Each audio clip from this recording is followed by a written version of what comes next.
Hello everyone, welcome back. I need to turn down my audio a little bit so I can... Wait, why is there double audio? Ah, there it is. Fixed. Alright, got the head of the snake. Alright, let's play some more Miles Enters Investigations 2, Prosecutor's Gambit. God, my schedule is fucking killing me. It's so infuriating because I actually do have a good amount of free time during the week. It's just not in like big chunks where I can actually stream. It's like 2 or 3 hours of free time, and I mean, of course, that involves me having to go to and from classes, so that's like an extra hour. So it's like there's just finding times to stream is very hard. So I'm sorry for the late stream, but there was literally no other time during this week where I could have fit in a stream. And I do want to at least have one stream per week if that's the least I can fucking do. You know, ideally I'd have more, but we have to do once November. Once we get to November, right? Month from now. So I'm currently working on so I do theater as like my main hobby, and I am currently involved in 3 different theater productions on top of being a, you know, full-time college student that's doing research. So don't actually have a lot of free time. 2 of those productions are gonna be done in by the time November rolls around, which means my schedule should free up a good amount once we get to November. So that's hopefully how that'll go. Hi Boytana, how's it going? All right, let's where's my controller? Ugh. Let's get right to it. Metaphor is coming out in like, I think 9 days. I don't know exactly how many, but yeah, Metaphor is coming out very soon. So I'm very excited. Hi Citadon, how's it going? I'm doing good. Sorry for the late stream. There's no other time that I could have fit it in during the week.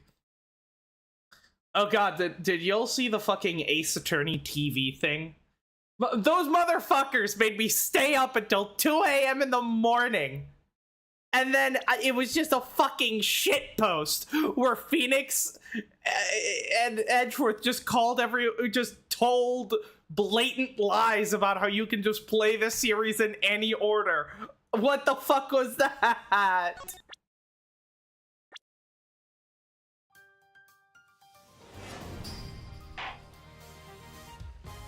Alright. Continue. Turnabout trigger. I got more ruffles than him. Yes. Dude, I did skip over the I did make sure to skip forward during the parts about Spirit of Justice and Great Ace Attorney, so I didn't spoil myself, but I did see a screen cap of I've got more ruffles than him. With the death of Bastion Rook, the revelation that Shelly the Killer was in our midst. The case had taken a turn we could never have predicted. Mr. Knight ordered that the door to the presidential plane be opened, and the emergency personnel attending to Mr. Rook's body were asked to leave. With the scene cleared, we stepped cautiously aboard. Oh, Jesus Christ! What is? Shelly, you can put the knife away now, Shellster man. You know. Zhengfa presidential plane. All right, let me just go over the court record just to review what's been happening. Dick Gumshoe, homicide detective from the local precinct, is always first on the scene of any murder investigation. My boy, I love him. Dijun Wang, Current president of Zhengfa, an attempt was made on his life as he gave a speech at an event held in his honor. Right. Because, yeah, okay. This is obviously coming in. But all the prosecutors were just weirdos. Yeah, that was great. Tabloid. Journalists who attend the president's speech, hoping to snap up a scoop, and is also currently our prime suspect for the assassination attempt, apparently. Kay Faraday, however, there were 2 shots fired. Kay Faraday, self-styled great thief and so-called second Yatagarasu, is always looking to bag the greatest treasure of all, the truth, right? The resident weird girl of the series. Shelly the killer, professional assassin who appears to have some kind of connection to the victim. Right. Okay. Second in command of the president's security detail appears to be something of a specialist when it comes to handling firearms. Victim, he was the leader of the president's security detail, appears to have died in the line of duty. Right. So yeah, Shelly had some kind of respect for Rook, and that's why he wants. But that, I don't know. That doesn't sound like Shell. Like, I do know that Shelly definitely has a code of honor that he sort of works by, and I guess that could maybe be have something to do with that. But there's also the thing with like his thing about his duty to his clients, and we know he's perfectly fine with pinning blame on innocent people in order, you know, if that will get his client off the hook. You can start the series from any game, and they're not even getting rid of the no spoilers rule. I guess my hope is the series getting a reform. Sort of to it. The lack of continuity in Ace Attorney is easily the biggest downside of the series. I think that's the biggest thing holding the series back. It certainly was by far the worst issue with Dual Destinies.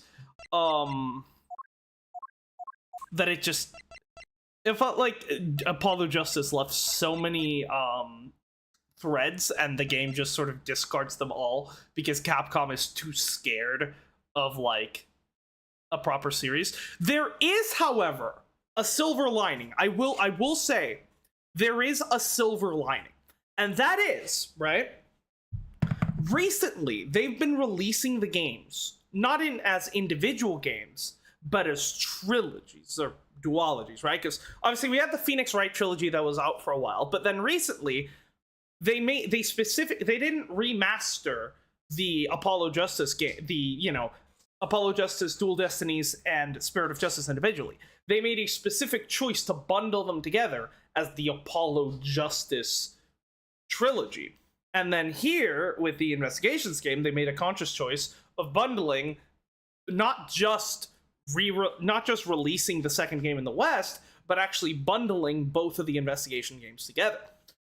And if you notice during the Ace Attorney TV presentation, they didn't say, oh, you can start from any game. They specifically mentioned you can start from any collection. So you could start with the Phoenix Wright collection, you could start with the Apollo Justice collection, which no, but okay, you could start with the Great Ace Attorney games, you could start with the Miles Edgeworth games. No. So my hope is that we might be able to get a sort of limited continuity where they release, they put Ghost Trick on the presentation, but not Phoenix Wright versus Professor Layton for no fucking reason. That was the funniest shit.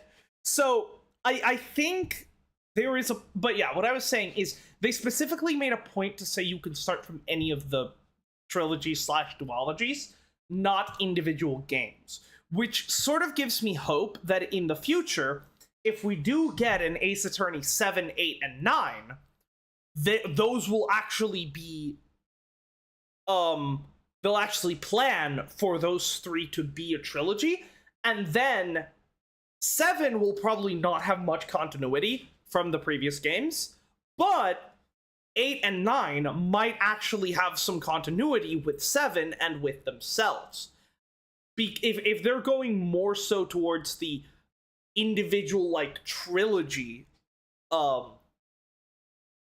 side of things, I think there's a possibility. Just based on how they chose to phrase things in the presentation, I think there is a tiny sliver of hope that we might get continuity between games, just not between the different trilogies. And obviously, no investigations character is ever going to show up in a fucking mainline game. Yeah, that's basically confirmed, which sucks. Fix, improve, changed, reboot. Security like to return. Bruh. Alright. Prove my profession. However, I prefer to keep it in my pocket. Yes. I am a prosecutor. This is true. Many people are saying this. Special report about President Di Jun Wang having fought a visit. Right. So we don't see a... Because this would have been when the visit was originally announced, but we don't have a date, so it's not like we can figure out, okay, yeah, the whoever the killer is, they had like 7 days to plan their assassination. The Steel Samurai balloon started floating on the right side of the lakes, but it's popped. Right, because supposedly, right, a bullet seemed to have flown through the flag and hit it. Right? Don't want 8 and 9, I want a reboot. What? But like, what's the... Like, what do you mean, a reboot? Why?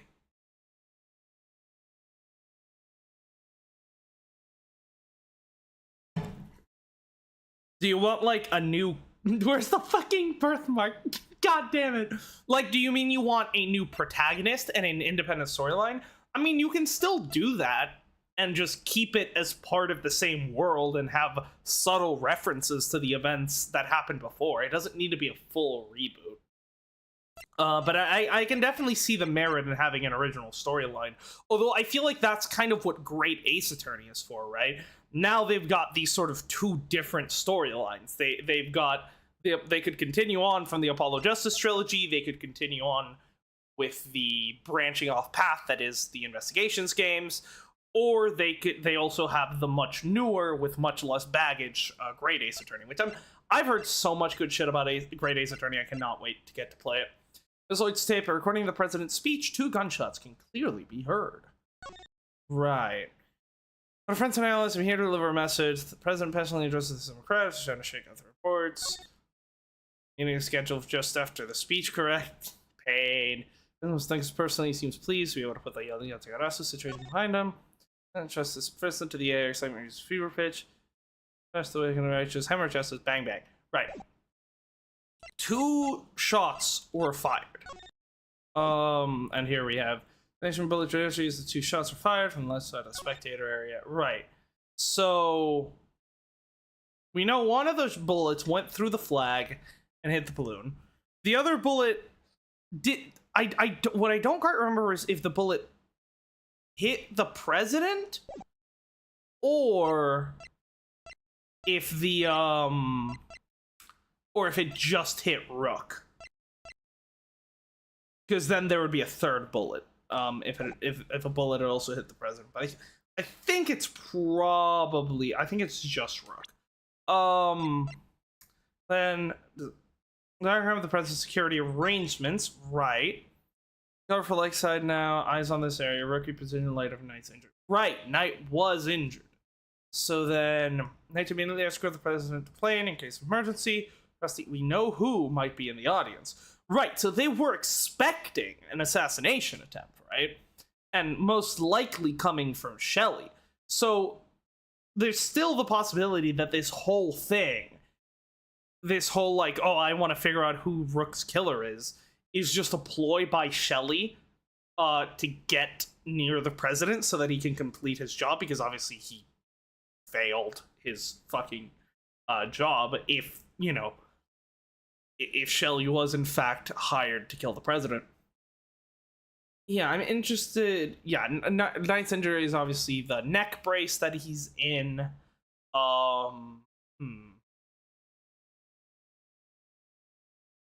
Okay. Volver, find a trash can on the left side of spectator area, fit a laser sight, 2 spent bullets used in the attack. Right. So we can assume both bullets were fired by the same gun, but not necessarily true. The bullets could have been, one of the bullets could have been fired earlier, I suppose. Case photograph, 3 photographs seen before, during, and after the shooting, right? So before, right, we see the person who is probably, or at least we suspect to be, Tabby with the gun right behind, Payne and the, chief prosecutor. They point the gun. Rook and Knight immediately move into action, try to block the president, and move inside. As the shots are, I'm guessing the first shot. Well, see, that's, well, I guess it makes sense, right? If we're assuming that Tabby, his goal was essentially to fabricate a news story in order to, like, get, you know, first dibs on a cool news story, then it would definitely make sense that she would shoot the balloon first in order to create a commotion, and then as the president is running in, she'd fire another shot but purposely miss. But it seems the shot ended up hitting Rook, so... And yeah, we see then the person we presume to be Tabby running away. She then would have just changed her coat inside out.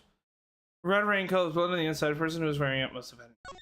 Right, but we also have the coat that was worn by, I believe, SHELLY, which was discarded. Interesting. I don't really have much information to go off here. But yeah, okay. Ooh, that's interesting. That's a bulletproof vest with a bullet in it. Why? No president in sight. Now, where could he be? Who knows? Ah, so he's hiding behind the bulkhead door over there, is he? As courageous in the face of danger as ever. Sorry to disappoint, but did you seriously expect him to be standing here waiting to meet his assassin? As we have already established, my interest lies only in the successful conclusion of this investigation. Now, Mr. Edgeworth, if you would be so kind as to examine the body. Alright. My only option right now is to play along. The rest is up to you, Detective Gumshoe. Oh, right. That's why Gumshoe's in here. He's setting up a perimeter. So, the attempted assassination of the president has become the murder of a bodyguard. You look like you could use a little help there, Mr. Edgeworth. Not that I need it, but yes. That's what I thought. There's nothing else for it. Okay, Faraday, great thief extraordinaire. We'll just have to take it from here. Oh, really? You mean you're going to solve this case for me? Nope. I thought not. But I will provide vital assistance. Oh, do we get Little Thief already? Now, let's go scouting this crime scene from top to bottom.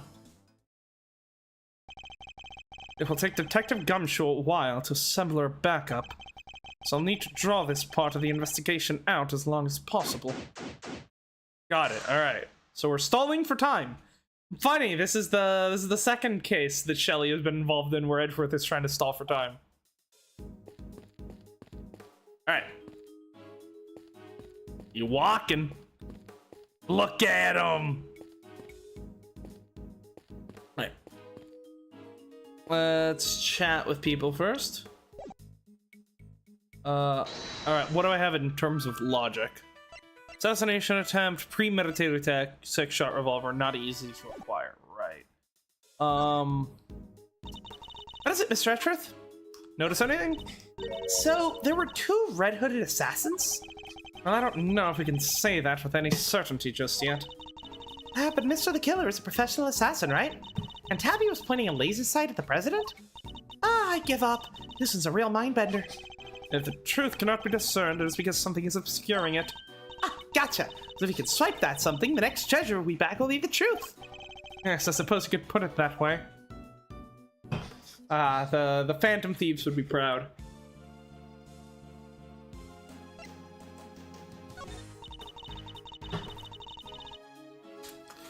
I've been studying up on how to investigate like a pro, you know? Have you? Really? That's good to hear. So, basically, you examine stuff, and that helps you figure out what evidence and information to bag. Then you connect some of the info you picked up, presents of evidence you pocketed, and poof! Suddenly you're making off with the greatest treasure of all, the truth. Well, can't say I haven't been putting the work in, can ya? I applaud the effort, Kay. I can't believe a real-life assassin is asking us to investigate a real-life crime scene. Indeed. Just what is his game? Either way, all we can do now is push on ahead. Let's do this, Mr. Eichworth, for Mr. Rook. Sounds good. Alright, let's present some stuff. Can't present profiles, no. That's cool badge. Very severe. As it should be. After all, it symbolizes both the sanctity and strictness of the law. Yeah, well, my badge symbolizes love, justice, peace, courage, duty, and compassion. What about your beloved truth? Hey, I'm a great thief. I totally sympathize. If you feel you gotta grab something, you should just go ahead and grab it, even if it's worthless. He doesn't seem to think much of my little treasure. Steel Samurai's great and all, but everybody knows it's all about the jamming ninja these days. Running around in all-time Japan, having amazing adventures, singing cool songs. He's the best. Is he the one who isn't even an actual ninja? Ah, that's him. He used the powers of his amazing ninja songs to become a superstar. Maybe I should give it a try. The Singing Thief. Now, what do you think? The Singing Thief would be arrested in a heartbeat. Which is good reason not to stop her, I suppose.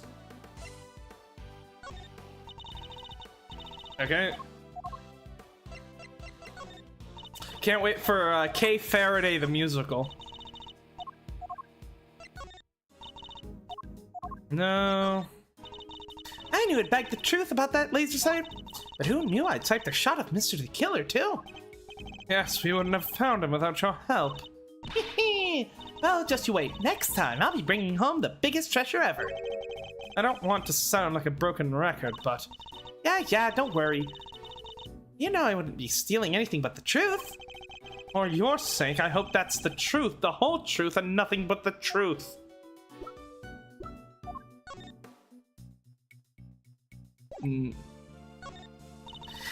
Okay. What's up, Tabby? You enjoying being accused of murder yet? The instant sad music. I didn't do it. I'm a reporter. I bag scoops, not souls. But then why lie about your jacket and the laser sight? That was... I knew y'all would think it was fishy. Is that really all it was? Imagine being a known killer from a family of killers and missing your target. Well, I don't think it was Shelly who fired that shot. I don't think... First of all, Shelly wouldn't miss. Second of all, Shelly would not have shot the Steel Samurai first. He would have just shot his target.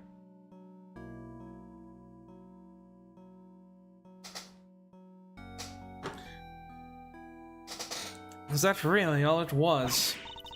Please, you gotta believe me. I could never do something like this. I'd like to tell you everything will be alright, but... just try not to worry too much. If you really are innocent, I'll prove it, one way or another. Or, I'll just get right to do it. Thanks, Chief. I believe in you. How many times must I tell you I'm not your chief? Oh, sorry, Ruffles. Clean forgot you were Chief number 2. That's not what I meant. Ugh. Alright, let's see what we have. Flashes a steely pointed badge and growls. The supper will be stewing under these lights until the cows come home. I've literally never said that. Then the mean old detective chimes in with, yeah, you won't be getting any beef stew either, pal. What exactly are you doing, Miss Lloyd? Just a little practice. Prepping for the interrogation y'all are no doubt fixing to put me through. Except that prosecutors have nothing to do with the grilling or stewing of subjects. Guess I'm about to make the front page after all. Just not for the reasons I wanted. We've only scratched the surface of this case, Miss Lloyd. It may not have to end that way. The assassin never saw coming. The demon in reporter's clothing. The shimmering she-devil. Could the stunning young journalist really be a killer? You know the drill. I'll be the talk of tabloids, the subject of scuttlebutt from here to who knows where. Surely those titles are a tad too much, even for the trashiest of papers. Not Lotta's paper, The prosecutor's manner is impenetrable, and he cross-examines the subjects without mercy. I was rather speechless before him. But I haven't even said anything yet. Sure, I was the one who made that recording, but I know, you don't need to say any more. At the end of the day, I'm just a lousy reporter who can't speak for herself, let alone the people. Well, that's not true. And even if you can't, the evidence can speak on your behalf. The truth is always hidden within the evidence, and it will always reveal itself in the end. Thanks, Ruffles. I'll be stealing that line if you don't mind. Sure. And if it'll cheer her up, I suppose I can let it slide.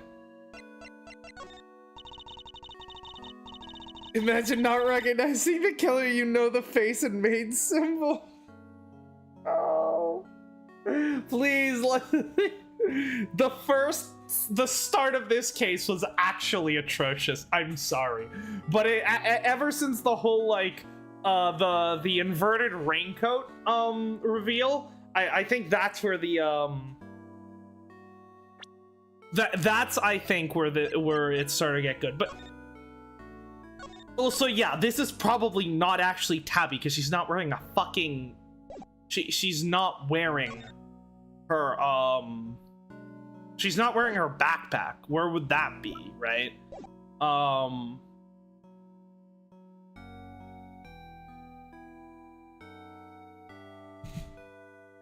Look, man, I put away a lot of killers. I don't think he ever saw his face, but you're right about the symbol. That's dumb. Why do they even add that in the design? It's dumb. I'm pretty sure literally earlier in this case, Edgeworth, when he realizes who Shelly is, he's like, I knew his face was familiar from somewhere. Because there's probably like sketches of him or something, right? I'm sure they got Maya to do a sketch after, because she would obviously know his face pretty well. The rocky start, but a 6th landing, it's better later. That's what I'm hoping, because so far, at this point, it's gotten good. Suddenly, the prosecutor pulled out a revolver and pointed it right at the innocent young reporter. Her tragically short life, almost before it had begun, she crumpled all like into a watery grave. Perhaps if you'd actually been shot, I could understand you saying such awful things, Miss Lloyd. But if I wait that long, I won't be able to say nothing at all. True. I guess.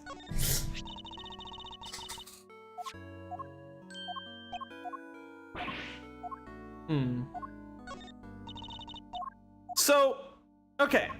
I'm actually gonna maybe okay. Let's assume this person is not Tabby, right? Because they're not wearing the backpack. That's the main thing that to me seems to indicate that it might not be Tabby. If that's the case, it either is the killer, or there's a third person with a red fucking raincoat, which would be the funniest shit.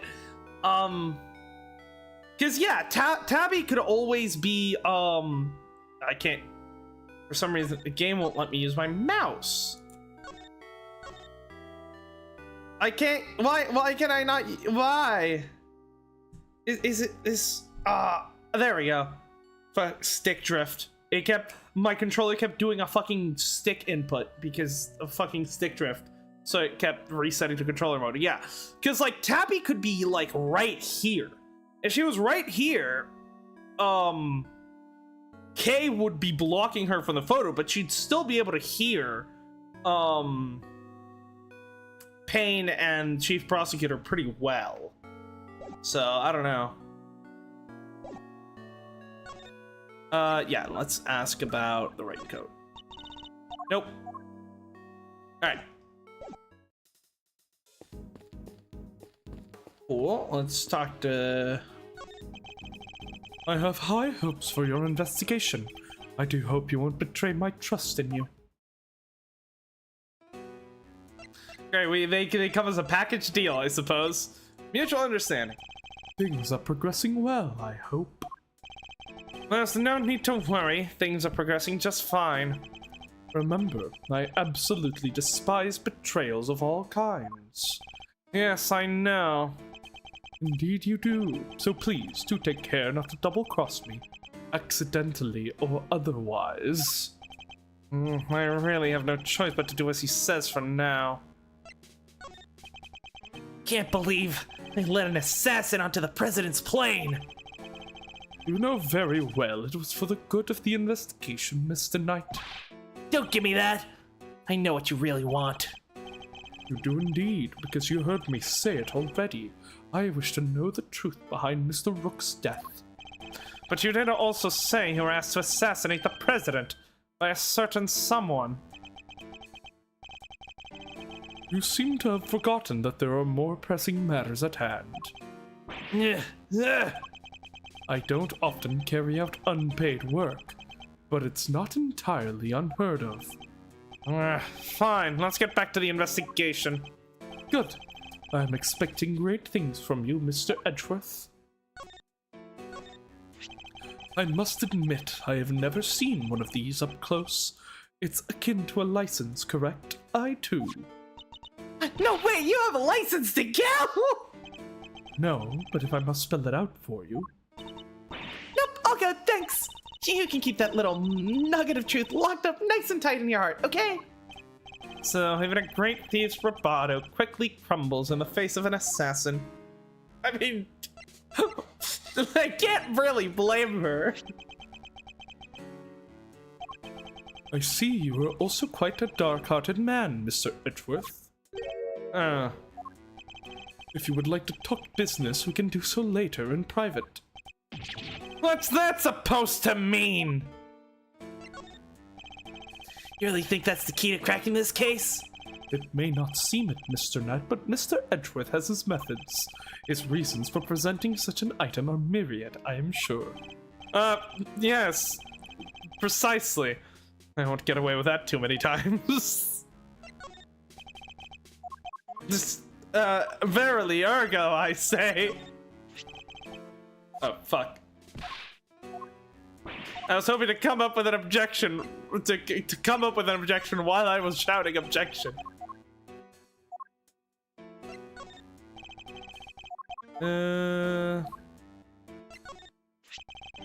Such a frightful blunt instrument. No knowledge or skill required. The use of such a tool speaks to a fundamental lack of reverence for the craft, wouldn't you say? You're telling me there's a level of reverence involved in choosing a murder weapon? Indeed I am, Mr. Edgeworth. You wouldn't agree? A weapon is a weapon. Well, I totally agree, and so does he. Now say sorry, Mr. Edgeworth. What is there even to apologize for? You really... Okay, that's the same thing. A single piece of evidence was all it took for you to track me down. You really are as good as they say. I still don't get why you hid it under the samurai dog stand. As I said, I did not wish to be mistaken for the shooter. A shooter you identified by means of a different jacket entirely. Or do you doubt your own logical conclusions? I have to admit, there are no lies to be detected in his words. Okay. Alright, let's have a look around the scene. Body is important, so let's leave that till the end. 2 gas masks in case of a poison gas attack, I suppose. The president certainly seems to think he's at risk of assassination at all times. A gas mask? I've never seen one before. I've heard plenty about them, of course. No, from a fellow thief, I suppose. No, from the Gemming Ninja. You know, my favorite kids' TV show. Princess Murasaki was getting married. The toxic ninja Wolfsbane showed up to lay down some quick burns. And time to tune out. Might save myself a brain cell or two. Ooh, actually, I want to see what Shelly looks like in the sprite with the sprites.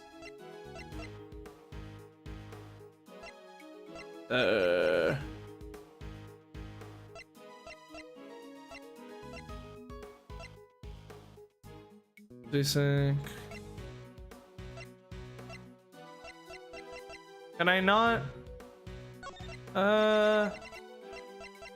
Looks like I can't. I don't think I can actually change it in game. Alright, we'll just do a save file and then we can check it out later.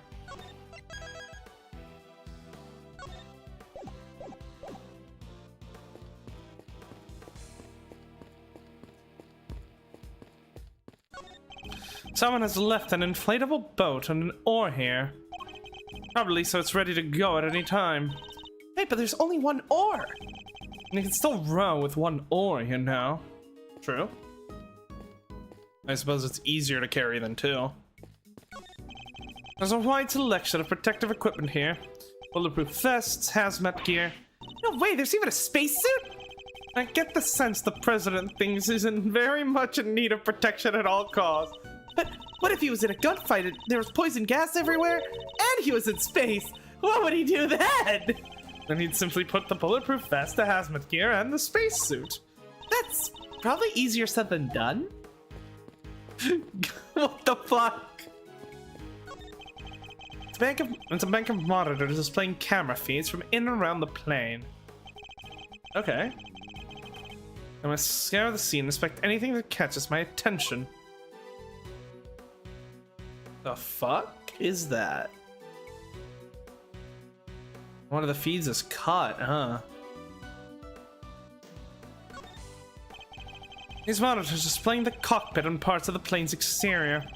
I don't see anything out of the ordinary. That covers most of them. That's the outside of the plane.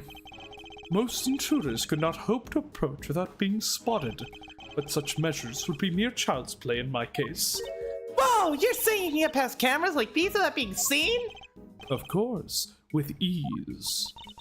You have to teach me how, please! Are you taking an apprentice's many times? No! Kay is fangirling a murderer. Kay, you do realize who you're talking to, don't you? Sorry. I had to ask, though. What a great skill for a great thief to know. Unfortunately for you, I'm not the type to take on understudies. Didn't you literally offer Phoenix to train under you? You're not, huh? Shame. Shame? In what way exactly? This monitor's displaying a feed of this room. They didn't go cheap when they bought these, huh? Very high res. Oh, I'm afraid I can't quite tell myself, but I can even see the little crow's feet around your eyes. Oh, my bad. They're just deep etched lines, you know, on your forehead. If you're quite finished telling... Okay. Why is one of them disabled? What on earth is this? Oh, that. It's the president's favorite plushie. It's a memento of something? Anyway, don't touch it. But if that's the case, why has it been left up there like nobody cares about it? Yeah, that's pretty weird. Certainly wouldn't be the first place I would think to display a beloved object. And there's shards of glass underneath it. Well, something seems strange about this cubbyhole, but now I'm sure of it. There's almost certainly another monitor here. Right. Okay, cool. Oh, that's not what I meant to do.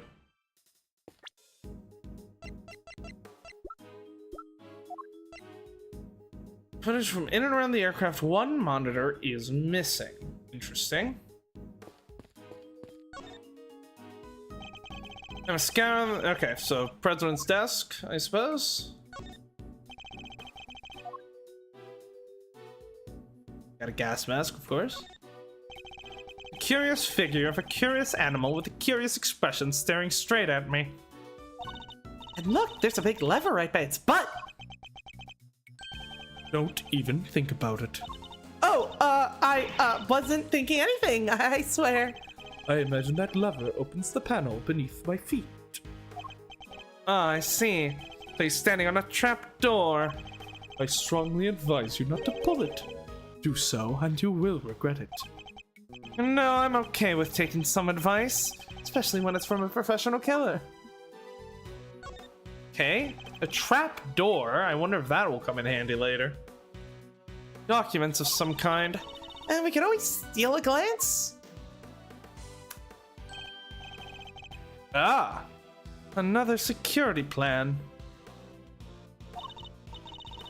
Yeah, like the one from the trash can. Precisely, but wait. Something feels off. Yeah, this is before...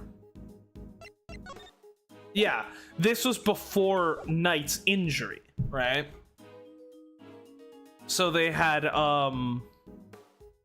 Right, they had Knight here and Rook here. However, after Knight's injury, they repositioned them.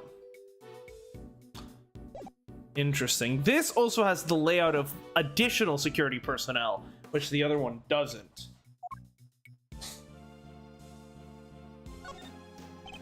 Same rough diagram of the stage area. Yeah, the other security plan we found.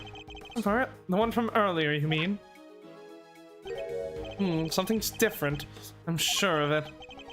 What could it mean? There's a deduction to work. Yeah, it's obviously... Okay, yep. I was just wondering if he had anything to actually say about that. Yep, it's the positions of Knight and Rook. The two plans are different. The security detail reorganized at some point, sometime between March 19 and March 24th, so that actually gives us a date for when Knight was injured, which is useful. Oh, you're right! Yeah, I made some last-minute changes yesterday. President's orders. Why the urgency? Because of what happened the day before. The killer here tried to take him down. He infiltrated the security detail. Faust is one of us. Rook figured it out first, but not before the guy got within striking distance of the president. Oh shit! If our leader hadn't stepped in just then, we'd all been out of a job. Yeah, and you would have been fucking dead! My god! That's a cool fucking image though. Holy shit. But he made it, and our friends here wound up with a seriously twisted arm.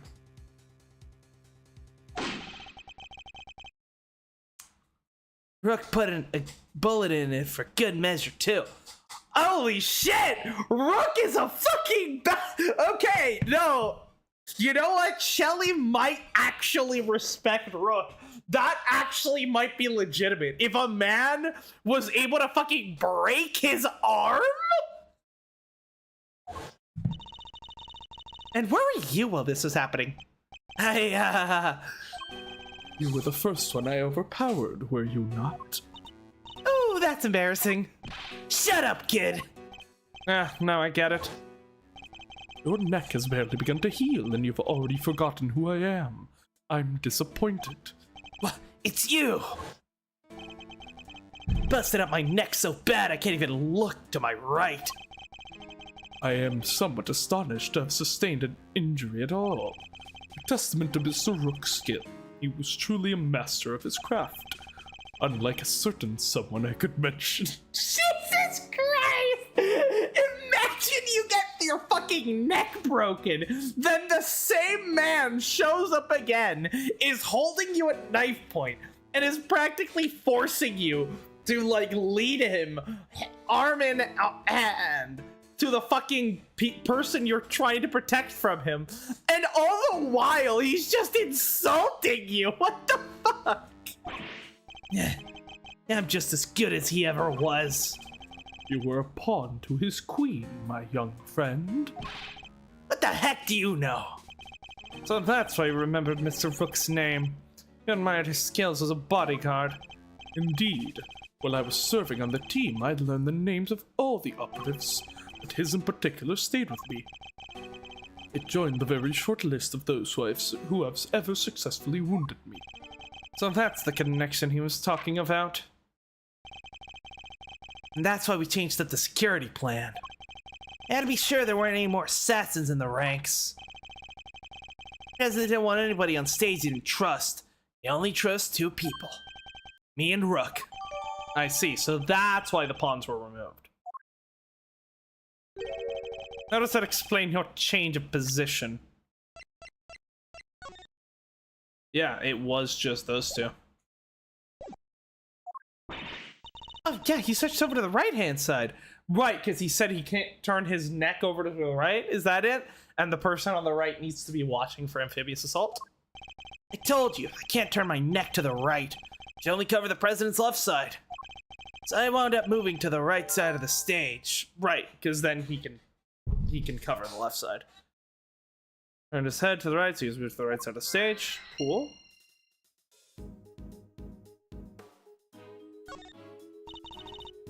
That looks heavy.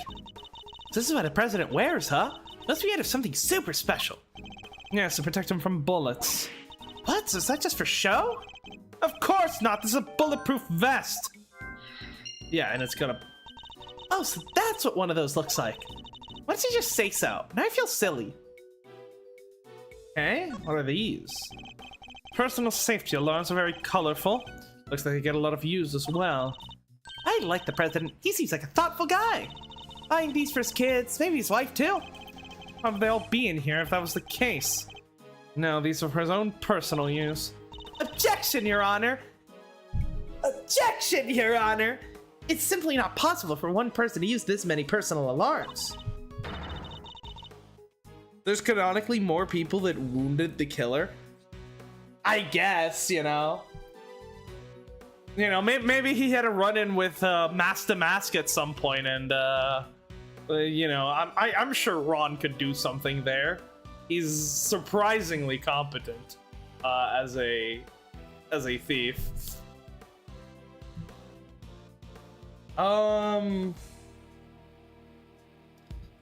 I wonder if maybe when they were taking his when they took the when they saved Maya from him, maybe? I don't know. 20 hands would be enough to count the number of objections I have to that objection. Okay, I think we're good here.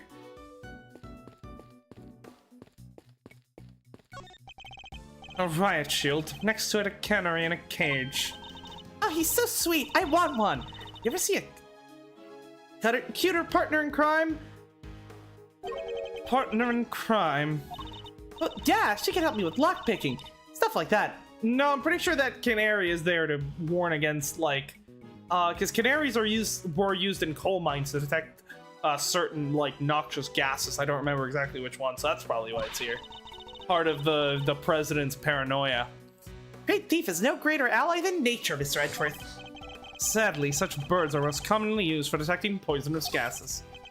Wait, this one isn't actually for that, is it?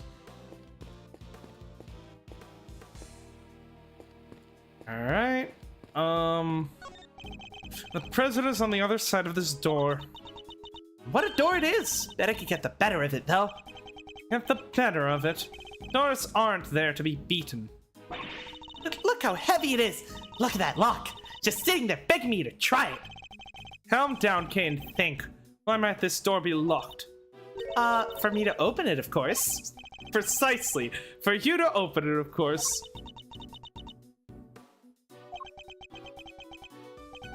Wait, what is the right answer anyways?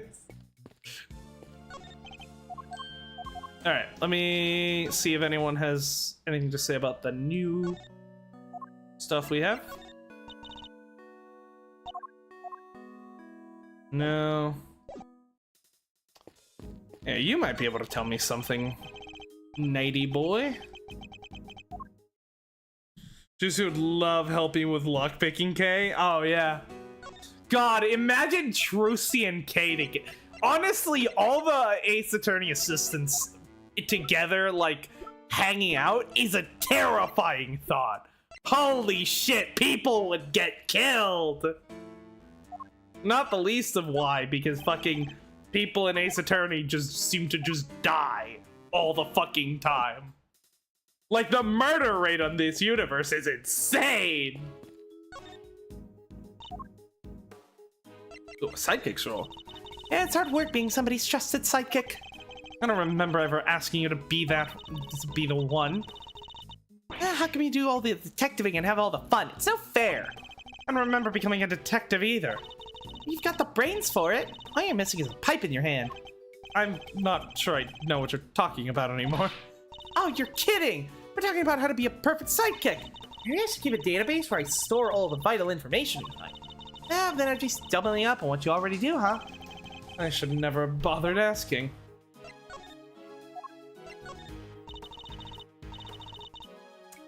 Phoenix went by the microwave, no!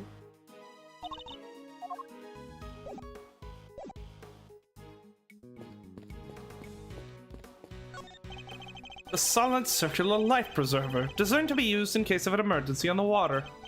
Or rather, the sea, to be more precise. Oh, the sea! I love the sea! We should go sometime. Sorry, but you'll have to make that particular trip without me. Oh, don't be like that. Come on, it'll be fun. You'd have lobster rolls, ice cream, all that good stuff. Something tells me the sea isn't the main attraction for you, is it?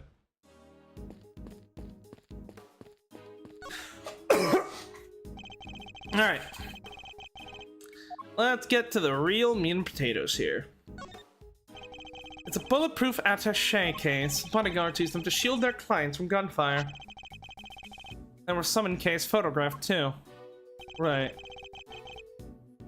Yeah, and that would have blocked Rook's left side. So I don't see... That bullet could not have hit Rook while he was holding that case up. No way. Hey, that's the photo I snatched! You can hardly steal a photo at a public event, Kay. How about I'm snatching up a moment in time with every picture I take, you know? I take it snatch is your new favorite word. Maybe. Yeah, his side should have definitely been covered by the briefcase. The victim was also carrying a revolver. Unless he was trying to use it. Well, he drew it on instinct when he felt he was threatened. Check to see if he managed to fire any rounds off. All there. Signs of the weapon being used.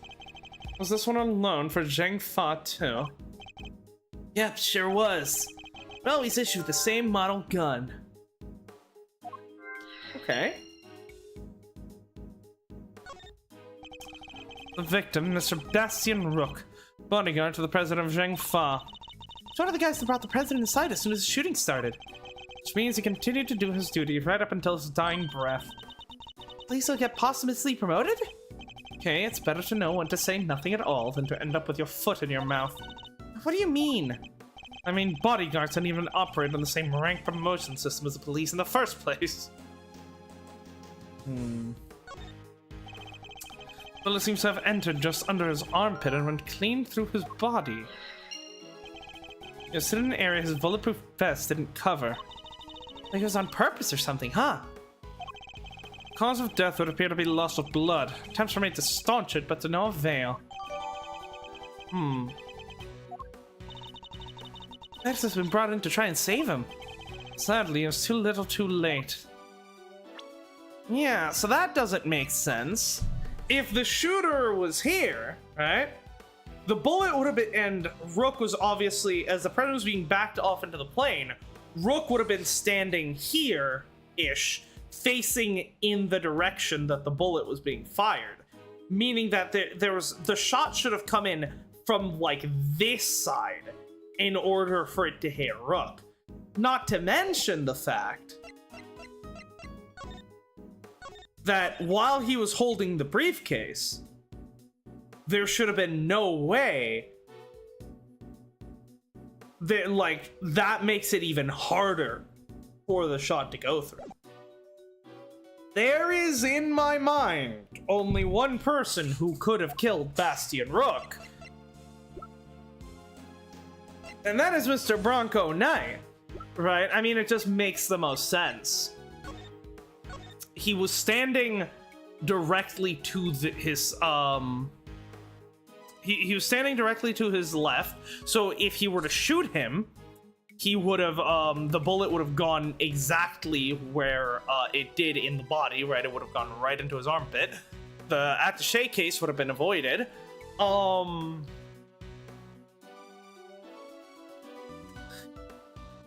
The only real issue is the recording, because we only hear 2 gunshots, right? We only hear 2 gunshots in the recording. We know for a fact this gun is not Rook's, I don't think. Because Rook, yeah, because we found this gun in the trash can, but Rook still had his own gun. So, if this gun was fired twice, then I don't see how, so then the only possibility then would be that the killing was done once they actually got inside the plane, because then at that point I assume the plane is like very sturdy, specifically to like make it immune to attacks and such. So it's entirely possible that a gunshot would not be heard outside the plane if the bullet was fired inside.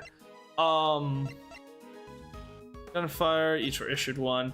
It also, we do know that Knight is an exceptional, we do know that he's an exceptional sharpshooter. So yeah, he is not able to turn his head to his right though, so but I mean, here, I don't know, he could have like the gun hidden behind the attaché case, like somehow holding it backwards so that it points at Rook. We've seen this guy do the fucking revolver ocelot gun flips. I think he could definitely pull that off.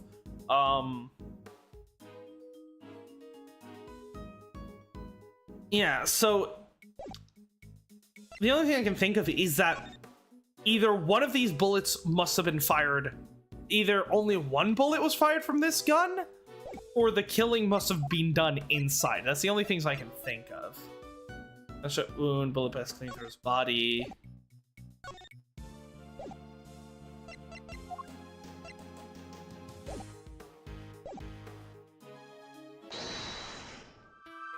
Alright, we got logic to do. Before then, let's just check in with everyone on our new pieces of evidence.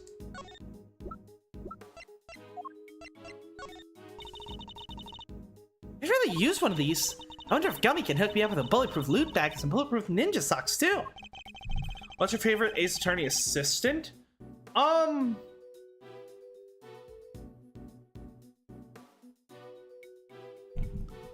So I suppose assistant would have to count Apollo and Athena, since they both act as each other's assistants in Monstrous Turnabout and Turnabout Academy. But because they're not really fully assistants, I'm not going to count them.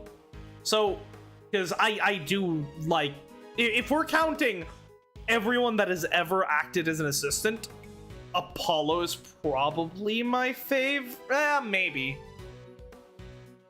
If we're talking specifically about people who are dedicated assistants, so excluding Apollo and Athena, because they are also, you know, lawyers, I would probably say Emma Skye in Rise from the Ashes. True great thief and letting you know that gear to be bulletproof. But what else do you expect to survive the hail of bullets at the end of every job? You got me to my treasures end up like Swiss cheese. What kind of heist is she planning? So the bullet went in just under his armpit? It did. One of the few parts of his torso not protected by the vest. And the medics never made it in time. You think he was in pain before he... You don't have to think like that. You don't have time to think like that. The only way to end this pain now is to discover the truth. You're right, and I'm gonna help you do just that.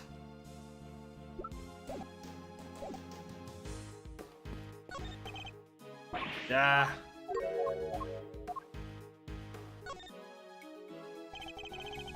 No, I didn't. Trucy was the most interesting for me. Yeah, after Emma, I think it would be Trucy.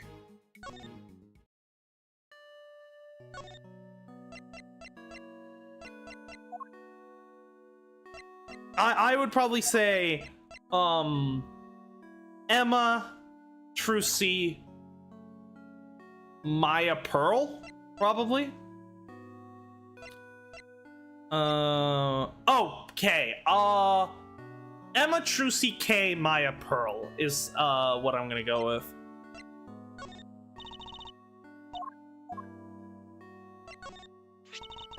I didn't know this guy. I didn't have no reason to kill him. Mr. Rook may have been the one who died, but it seems the president was the real target. I didn't have no reason to kill him neither. I never even heard of the guy. Remind me again, what was it you said we came here to do today? That is, but you know how... just trying to trick a girl, will ya? I'm sorry. You got me. Yeah, if we can just solve the mystery of why there were of the third gunshot, I think it's like if we can resolve that mystery, I think it's pretty clear Knight was the killer. But there is still that unanswered question, as well as like a couple of things. What do you all think about bulletproof backpack cases? I actually do think this is the key to cracking the case, to a certain degree. I bet not even Rook saw it coming. Who could blame him? Guy like that getting killed by some minor league hack. Quiet, please. Oh, they're fighting. You. Now, Mr. Edgeworth, continue with your investigation. Right. What's he hoping to achieve here? Alright. It's logicking time.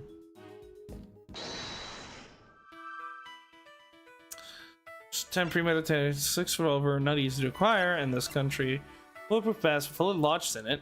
Is it the president's? Rook's gun has not been fired. Let's see if we can compare the two guns to see. Those do actually look pretty similar.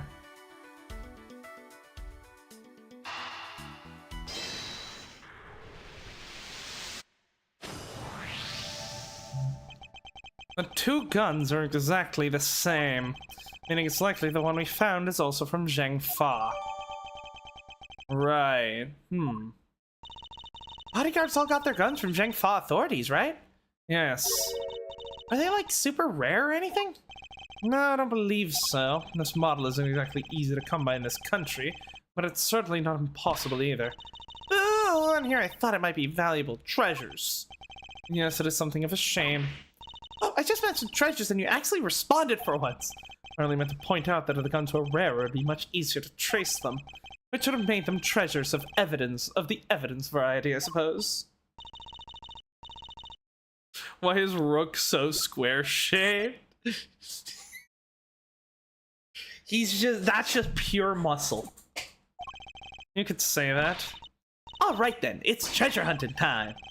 Certainly seems a lot more enthusiastic all of a sudden. Okay.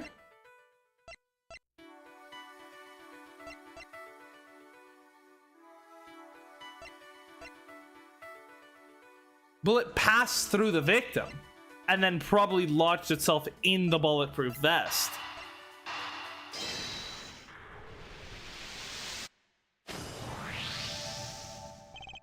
Two bullets are fired in total. We know this because 2 shots were heard. One traveled through the flag and into the balloon. The other took Mr. Rook's life. But there's a bullet in the president's vest too, right? How's that possible? How indeed, the numbers don't add up. However, there is one possible explanation. There is? So yeah, then that means the moment of the shooting couldn't have been here. Because if the bullet would have come out in this direction, not towards the president.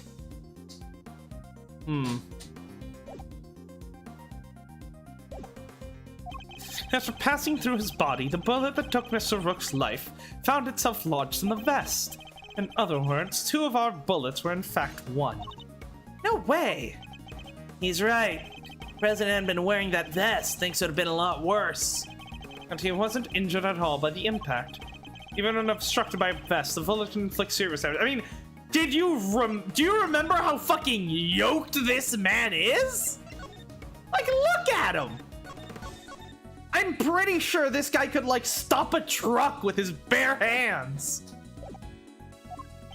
Sure, I've known guys got broken bones that way. President's okay.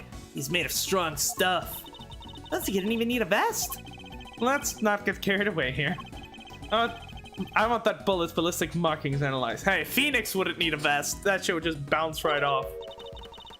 Remind me what those are again. Guns leave a unique pattern of grooves on every bullet they fire. By examining those grooves, you can use them to identify which gun it came from.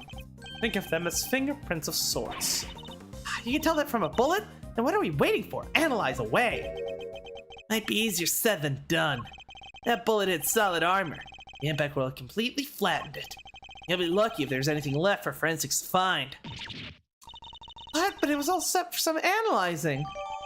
Yeah. Which could have been part of the plan, right? A revolver certainly is going to have enough penetrating power to go clean through a body. So if someone lined up the shot well enough, someone who's very skilled at using firearms, they could have ensured that the bullet not only killed their intended target, but then also lodged itself in a bulletproof vest, therefore making it untraceable, effectively. But again, it would take a very skilled marksman to accomplish that. That's quite enough investigating for now. What is taking so long, Detective Gumshoe? Well, Mr. Edgeworth, have you solved the case? No, not yet. Is that so?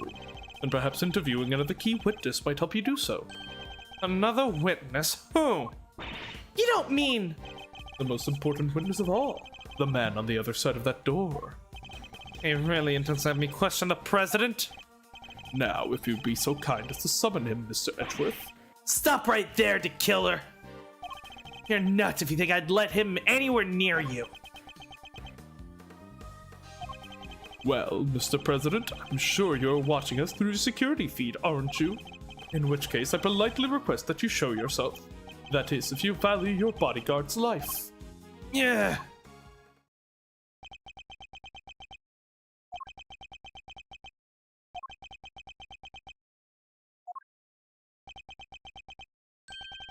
Well then, if nothing else, we now know what kind of man you really are. Mr. President! Stop, you can't do this! Let's all just calm down, alright?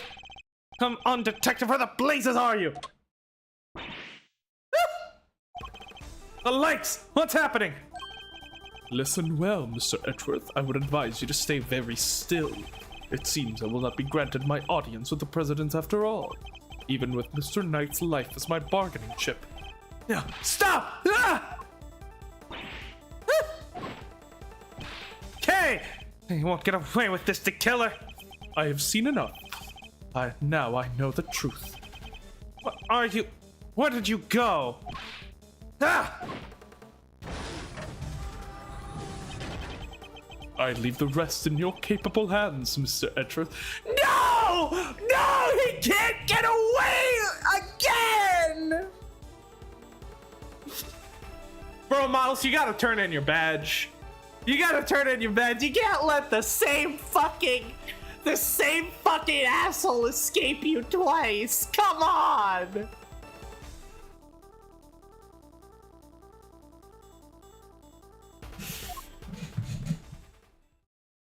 Gumshoe, where is Gumshoe? Where's Mr. Edgeworth? Detective Gumshoe. Hey, sir! You're Mr. Edgeworth, sir. Bro is laid out flat.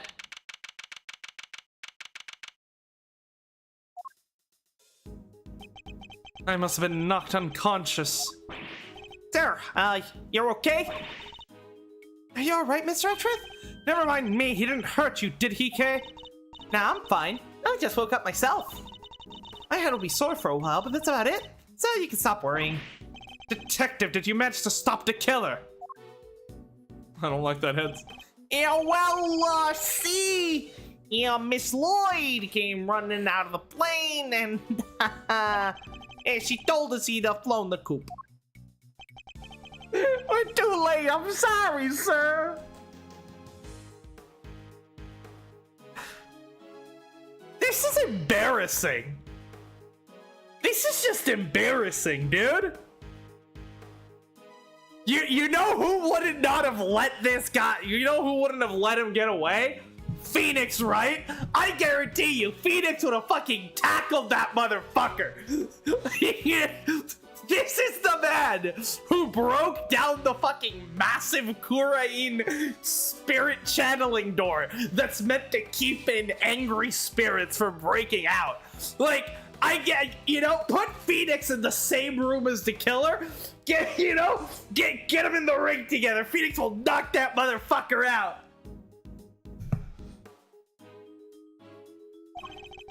And bodyguard over there told us something too. It seems there's an inflatable boat missing from the window. And the killer must have stolen it and rowed himself across the lake. What about the cordon around the park? Yeah, well, I called everybody back in to stake out the plane, including the guy stationed across the water. No, so he's completely slipped through our fingers. Yeah, not the best look for the department, but yeah. Hey, Edgeworth. Mr. Knight, you're alive. Yeah, no thanks to that murderer. Oh, it reminds me. I found this lying on the ground next to you, Mr. Edgeworth. A calling card marked with a seashell. I guess you wanted to leave a message. The killer usually leaves this next to the bodies of his victims. Yeah, but you're not dead, sir.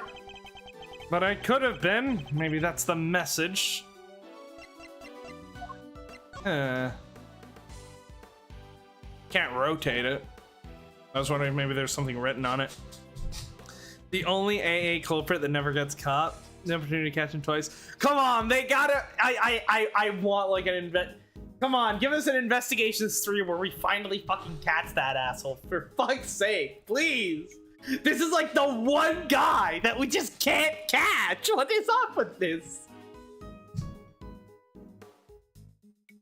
Phoenix, the killer. No, I might have to use 0.001%. The killer when Phoenix starts busting out when the Marvel vs. Capcom theme starts playing. No! And Phoenix enters turnabout mode. I can't stop thinking about his parting words. I have seen enough, and now I know the truth. I leave the rest in your capable hands, Mr. Edgeworth. And now I know the truth. The truth about what? Roger that. I'll clear out here, sir. Over. What's going on? That was the president. He's coming out. Now?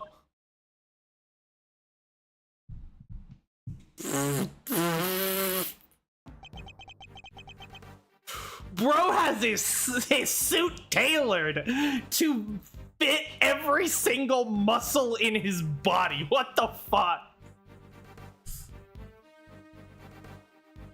It never gets caught, yeah.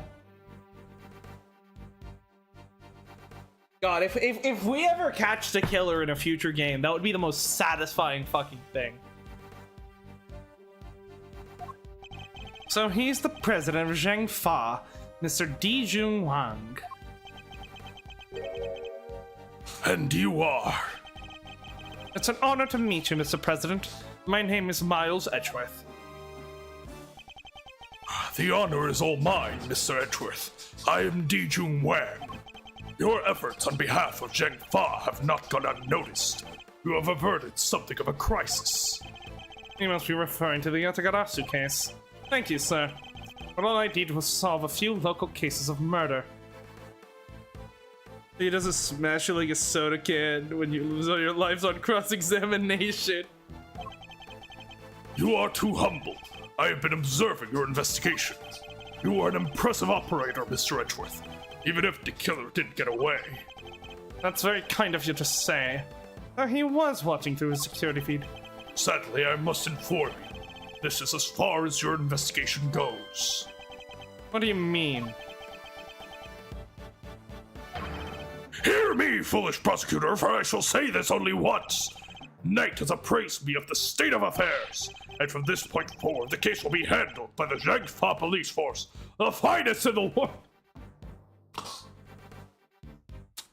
Bro, what do you mean? You mean Agent Lang? Bro, he's gonna accuse the toilet of being the killer!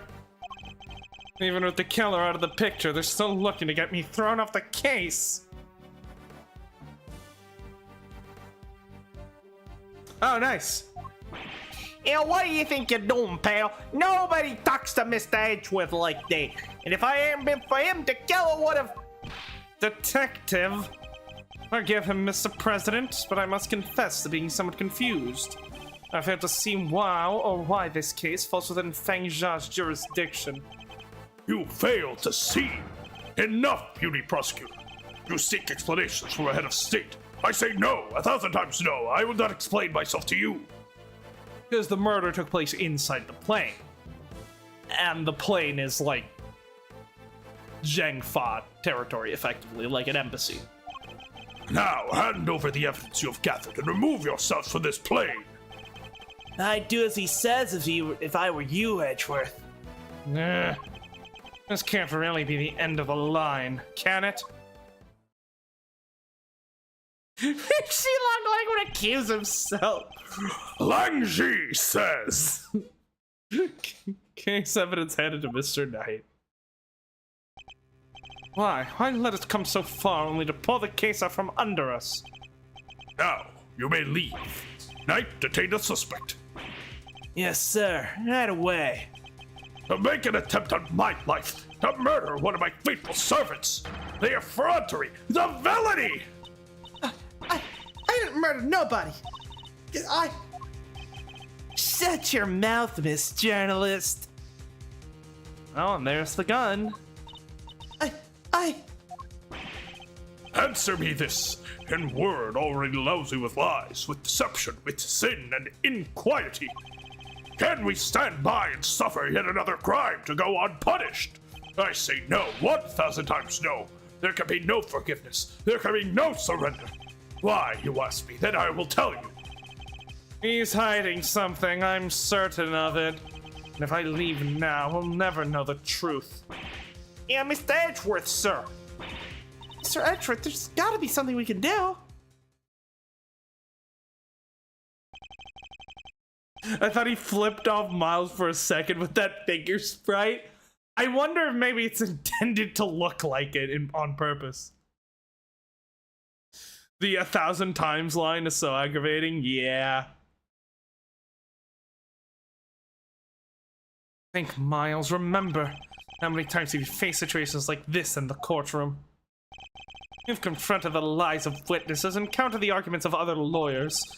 Though there's a particular lawyer that always kicked your fucking ass. Well, figuratively and literally. Has the critical evidence always been laid out at your feet? No. You always got the truth of the situation in the end.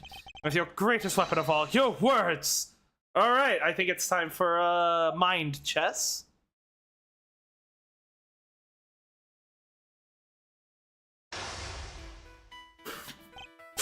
Domain expansion! Now, let us analyze the state of play. PlayStation State of Play! Begone, puny prosecutor! Or do you dare to fight the direct order of my president? He's not going to listen. He clearly means to throw out any objection by means of pure rhetorical force. Yeah, Miles, why are you having your motivational internet? You know I can hear you, right?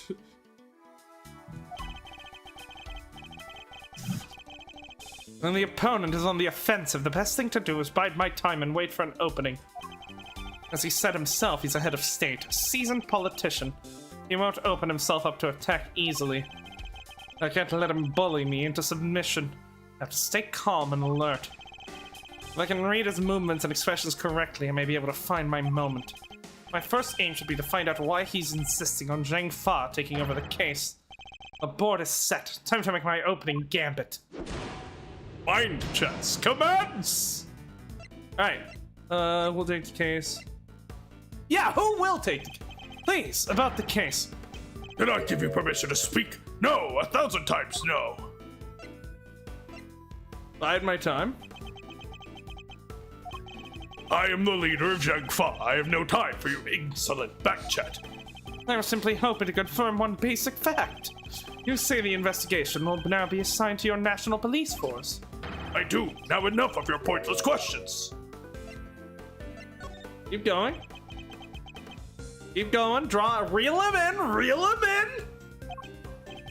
Good boy. The interior of this plane is sovereign territory of Zhang Fa. You have no right here. Is that so? Right, okay, come on, just tell me that the murder took place inside the plane. You know you want to. Could it be that our current location itself is significant somehow? I should keep that in mind. It could be a useful clue. Why am I off the case? Could you at least explain to me why I'm off the case?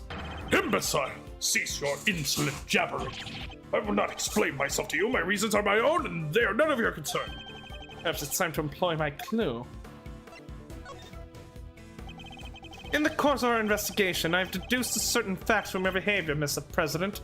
For example, you seem particularly aggressive when discussing the current location. You smarmy smart aleck. As you've said yourself, the presidential plane is sovereign territory of Zhang Fa, and from that we can infer that you believe the rules of extraterritoriality apply inside here. Is that correct? Oh, he's sweating. Bro, he literally just said it! Enough! Cease your objectionable whining.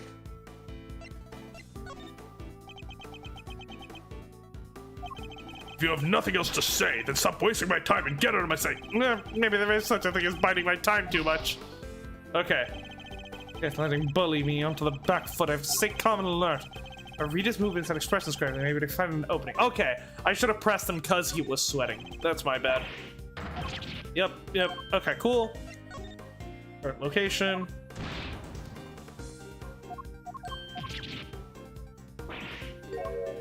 Alright. The music cutting out! You can rant and roar all you like, but you won't escape my scrutiny. It was unmistakable the moment I mentioned extraterritoriality. You became visibly agitated. You think you are clever, don't you? Let me answer your little question. It's true, extraterritoriality applies. Your laws mean nothing here. And why does that matter, you ask? It matters because it means you are powerless. You have neither influence nor authority here. Interesting. So the extraterritoriality issue does have something to do with all of this. Let's dig a little deeper into the claim that the plane is sovereign territory, shall we? Alright, let's go. The next move will surely decide the victor. He may be the president, but nobody's untouchable. I have to find the right angle of attack. I love that he's saying all of this fucking out loud. Everyone is just staring at him like he's a madman. Does that rule really apply here? You believe that extraterritoriality applies here, but can you prove it? Do you even understand what you are asking? Of course, if I didn't, I wouldn't ask it. Have you no shame, calling into question the good word of one such as myself? Keep going. I have no more time for this. You clearly cannot be saved from your own foolishness. You needn't worry about me. I'm not the one who needs saving.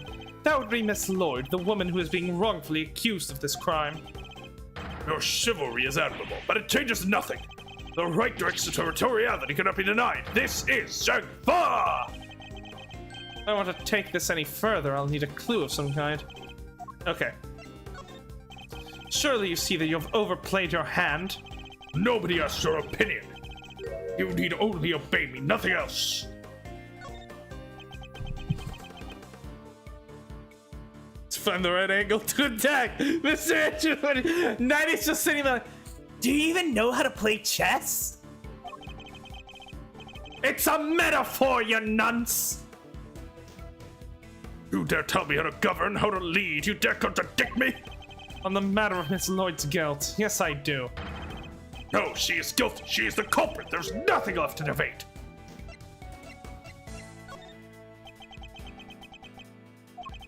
Who else could have fired from outside the plane? There is no other viable suspect. Fascinating.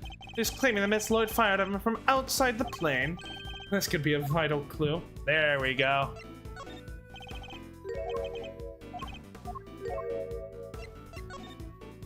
Keep going. Time to deploy my clue. What the fuck are you talking about? Yeah, Mr. Edgeworth, you're starting to sound like Mr. Right a little bit. I may not be able to call the extraterritoriality of the presidential plane into doubt. However, according to you, she shot at you from outside the aircraft, correct? In which case, extraterritoriality could not possibly apply to this case. Your assertion is entirely without merit, and the detainment of Miss Lloyd cannot be justified. No! How could I have bested by a mere prosecutor? But I'm the president! The president! Checkmate. Dude, you're just embarrassing yourself. You don't say fucking checkmate. God, he's such a nerd. I trust you won't mind if we continue our investigation now, Mr. President.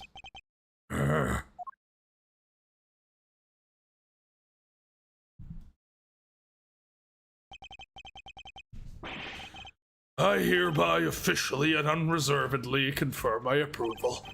Consider it a gesture of the magnanimity and generosity for which my good office is known. Yes, for without noble acts such as these, unmistakably and irrefutably, for which reason we hereby... There can be no other outcome, for our goals are lofty and our hearts... People of Zhengfa, I swear to you here and now, the investigation will continue. Oh, that one he could have just said, okay, you got me. Mr. Knight, if you wouldn't care to return to the evidence. Take it.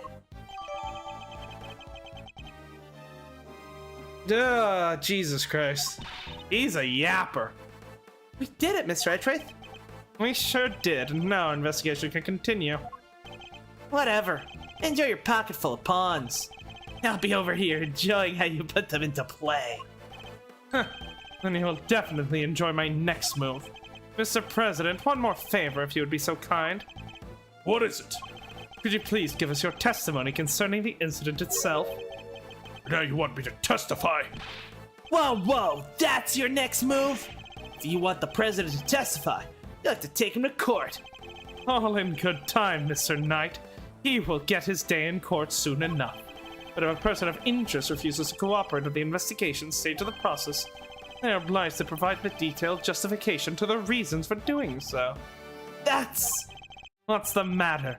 Is there something you'd rather we didn't know? Stand down, Knight. I will do as the prosecutor asks. Thank you for your cooperation. Now listen, and listen well. President Wang's testimony. All right. Let's take a quick little break. Very quick. Just a few minutes. I just need to go get a drink, and then we'll be right back. Let me put on some music. All right. Be right back.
grew up nice and sheltered with mama's pretty stories and your own made up fury. And mama gave me a magic clicker. Well, yes, I think it's true and fair to say.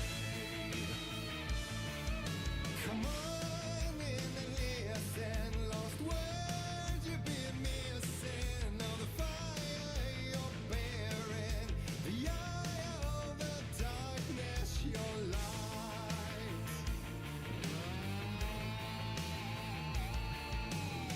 So you were drawn to stories early on. My dreams would light up my imagination, and you had nightmares night and day. Yeah, but with the clicker, I chased those frights away. Ooh, you, so true. So here is a clue of hope to remember. Visions, they come true. Bend the light switch too.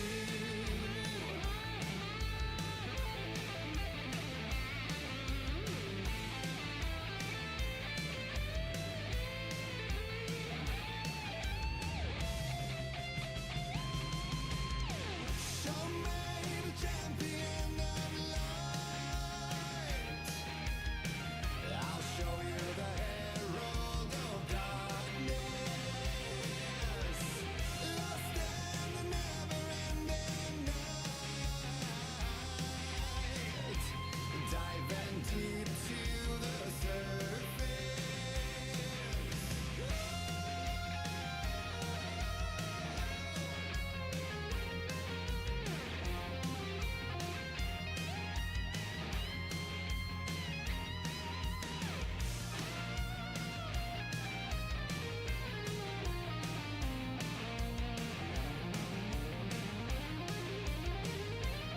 Sorry, that took longer than expected. I had to go to the bathroom as well. All right, let's keep going.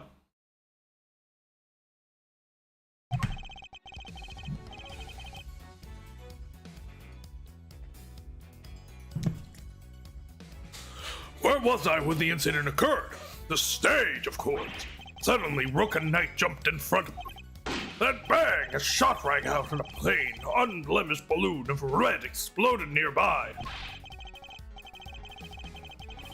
Not hesitating for an instant, my bodyguards tried to escort me back to the safety of the plane. And then the second shot. The bullet went right through Rook and lodged itself in the bulletproof vest I was wearing.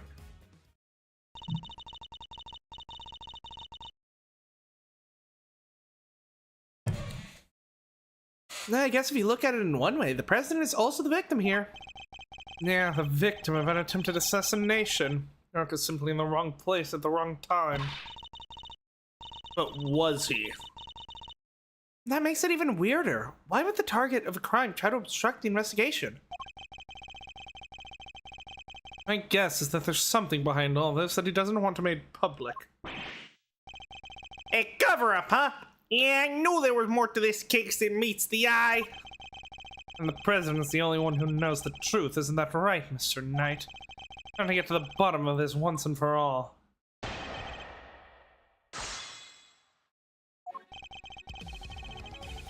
Hold it!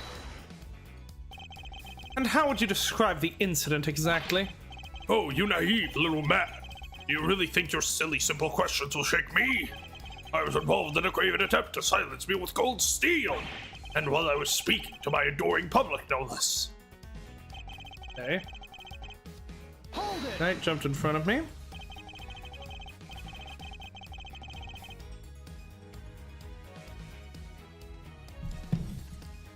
When they stepped into to protect you, were you aware of the fact you were being targeted?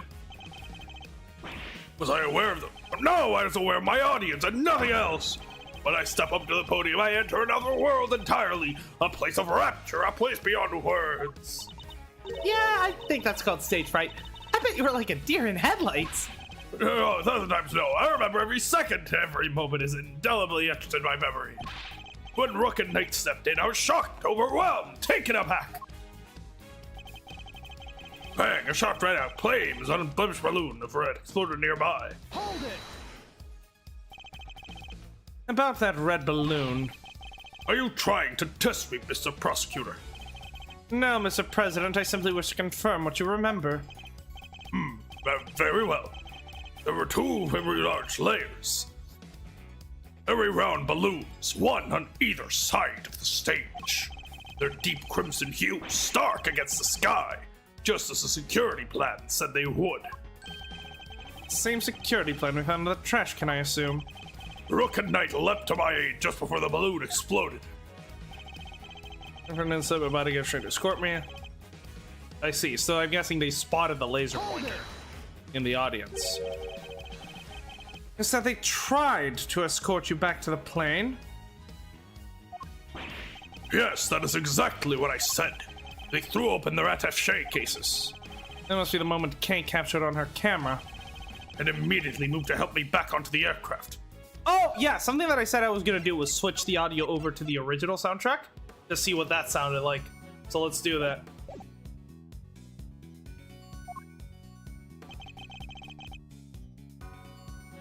And then the second shot.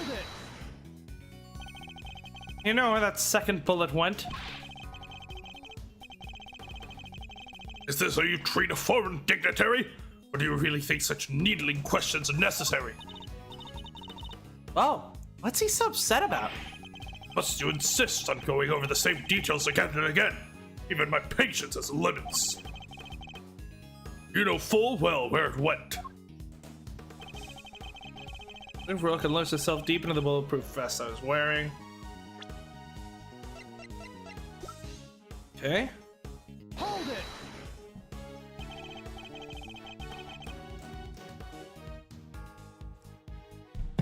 If I may ask, what was the victim like in that moment? He was a man amongst men, a real hero. The mere impact of the bullet took my breath away, and yet he had the strength to grab me and rush me back inside the presidential plane. And so you and the victim entered the plane together. Is that correct? Yes, he offered his noble protection. I gladly accepted it. All was as it should be. It sounds nice and all, but doesn't it just mean he's always the first to make his escape? He's the president detective. It's basically his job description to do so. Nothing he's saying seems too off base. Hey, guy's a victim here. Wouldn't make too much sense for him to lie to us, you know? I guess we gotta assume he's telling the... No, one of the things he said is clearly wrong. Think back to the scene of the crime. Huh? Did we miss something? Alright, let me see that evidence again. Might as well take another look myself. Okay. As it occurred at the stage, of course. Suddenly, Rook and Knight jumped in front of me. A shot rang out, the plane unblemished balloon. Red exploded nearby.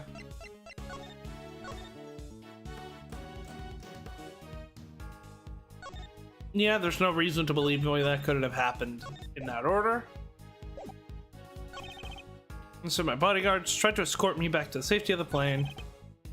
Then the second shot threw Rook and launched itself in the bulletproof vest I was wearing. I think he's saying seems too off base. He's a victim here. Wouldn't make much sense for him to lie to us, you know? I guess we gotta assume he's telling the... Yeah, think back to the scene of the crime.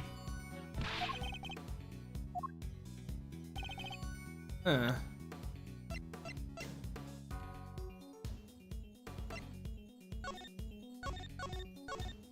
Yeah, I'm trying to think what it could be here. Ah,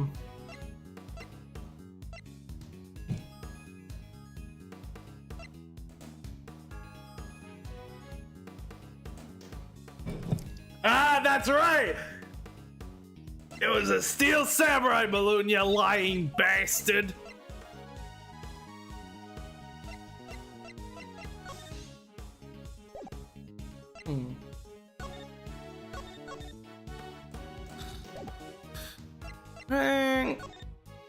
I mean, my main issue with this is just that the angle of the shot doesn't make sense for where it was on Rook's body, but I think it's way too early for that. Because it doesn't directly relate to what's at issue in the current testimony.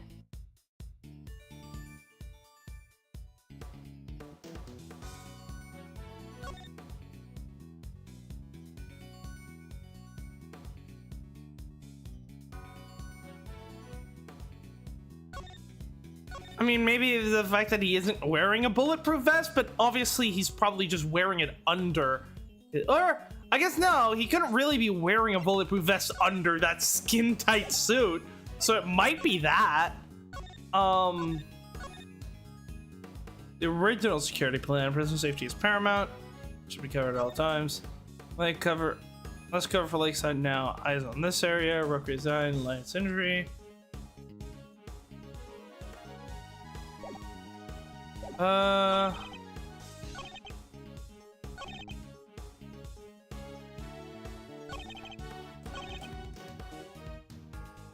Is it the fact that it should have been Knight escorting him according to the security plans?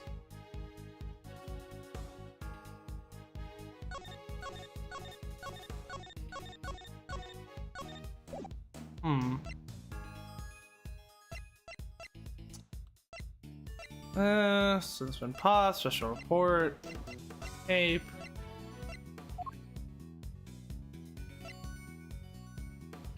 JK's crime scene. All right, let's go statement by statement. Okay, let's do this logically and rationally, like Edgeworth would want us to.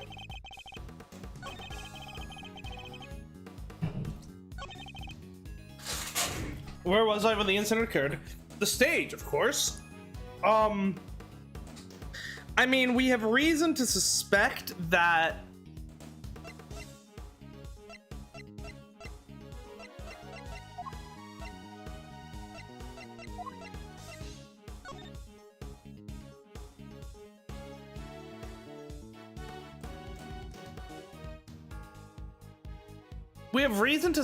the second shot was actually fired when they had actually already gone back into the plane. But I don't think that's really... We don't really have a way to prove that right now. So let's ignore that for now. I think based on what we currently know, this is true. Suddenly, Rook and Knight jumped in front of me. Right, this is corroborated by the, this is corroborated by the photo taken by Kay, so that makes sense. Shot rang out and a plain, unblemished balloon of red exploded nearby. Is it literally the fact that he does not mention the fact that it was a Steel Samurai? Because he mentions that it's red. But I mean, the Steel Samurai is red, so I guess he could have just thought it was a red balloon. Because he does have the red sash. Objection! Yeah, okay. You say it was a plain red balloon that burst, but I strongly beg to differ. Take a look at this. I think you'd agree that it's hardly plain, wouldn't you? No! Okay, first of all, what is this face? Second of all, and Truth, we're in the middle of a murder investigation. He dared call the Steel Samurai plain. I'm not letting this go. Oh, yeah, just let's let him have this, Kate. You just let's handle the Steel. He'll handle the Steel Samurai lander first, and then we can get back to the investigation afterwards. Why is that the contradiction? Because Edgeworth isn't gonna let his favorite fucking superhero be called plain. What? Who is that? Mr. President, meet the Steel Samurai! I would have hoped you might recognize him, especially if you ever hope to ingratiate yourself with the people of this country. Yeah, you need to watch the Jamming Ninja too, he's amazing. No, silence, child! So you see, the balloon that was struck by this park was anything but plain! It was in fact the Steel Samurai, a symbol of justice.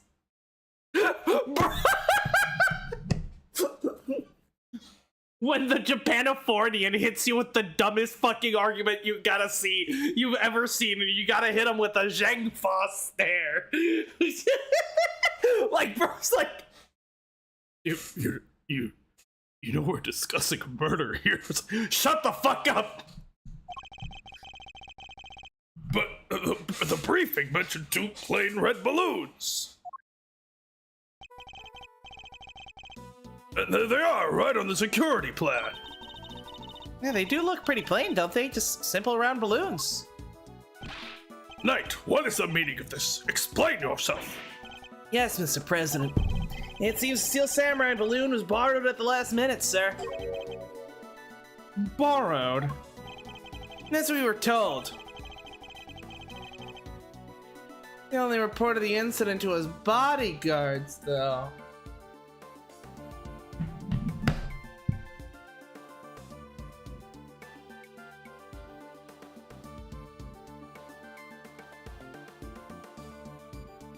What the fuck is happening here? There was a little trouble on the site last night. One of the original balloons burst somehow. So they sucked it in as an emergency replacement. Yeah, one of the stall holders happened to have it. What I hear, he was more than willing to lend it out. Very happy-go-lucky kind of guy, Larry's back, baby. A happy-go-lucky stallholder with a Steel Samurai balloon to spare, huh? He filled just the bottom part up with air to make it look like the other ornamental balloon. So while it was a Steel Samurai balloon, it was made to look like a plain red one above the water. I mean, that's clever, I guess. Is that the long and short of it? Knight, why was I not informed of this? Sorry, sir. We didn't think it was a pressing issue. And indeed, you saw it and knew no difference, correct? Yes, I suppose so. Could it really have been mistaken the Steel Samurai? Could he really have mistaken the Steel Samurai's pants for a plain red balloon? His flaming Hakama of justice! Gee, this uncultured swine! Still, Mr. President, I struggle to see how you wouldn't have noticed something different about the balloon. He's still on this! Bro, it's fine! We can talk about your hyperfixation with Phoenix later. Of course! What's that outburst for? Now I remember. I could barely see the balloon. You couldn't see it. That's right, the wind was blowing too hard. Flags on the side of the stage were flapping incessantly and blocking my view. Is that so?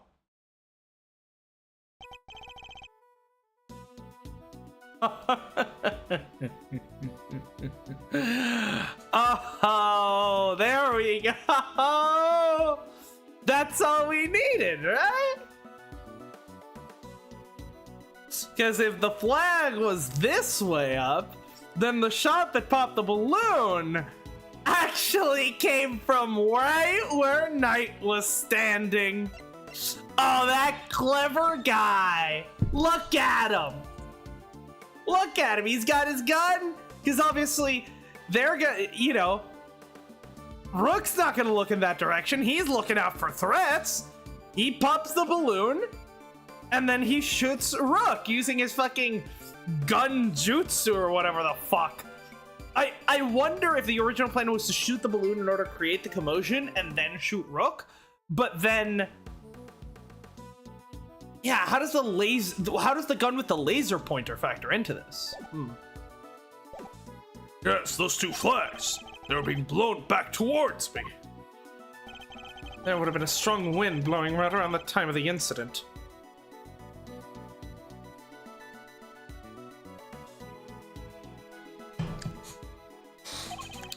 Strong enough to blow the two flags in just such a fashion. Does that conflict in any way with our understanding of the case? Yeah, that's massive! Thank you, Mr. President. Your testimony has revealed yet another contradiction. It has? Yes, a contradiction that could turn this entire case around. The tradition is that the president was shot with a laser gun and not a bullet gun. Ah, yes! Now, this game was made before Ace Attorney went down the futuristic route in Dual Destinies. Turn this entire case on its head. It's actually crazy how much the technology level jumped up in, like, the year between Apollo Justice and Dual Destinies.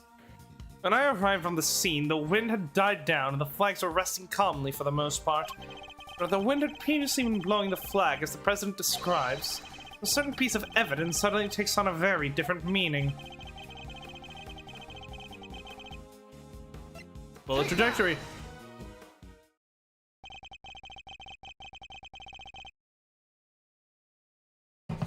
Earlier, we deduced the bullet that struck the steel samurai balloon and the bullet that passed through the flag were one and the same. From these two things, we further deduced the trajectory the bullets must have taken. And we concluded that our shooter must have fired from the left side of the spectator area. Where the flags were blowing as the president describes, our conclusion becomes quite different. No way, the flags were pointed in the other direction. Exactly. Our trajectory changes completely. If we trace the trajectory back to its source, we can ascertain who really fired the shot. Wait, but Mr. Edgeworth, that would mean... Yes, I know. We may not yet understand the reason why, but there was only one person who did. Only could have been one person who did it. It is the one who fired the shot. Take Bronco Knight! The person who fired the shot was none other than you, Mr. Knight. What? The path from the balloon back to the red flag points directly to the spot where you were standing. Nice. Yeah, but the guy's one of the president's bodyguards. Why heck would he go around shooting balloons? It also means that the shooting of the balloon was deliberate, not like a wildly missed shot, considering it was in like the complete opposite direction that the president was standing.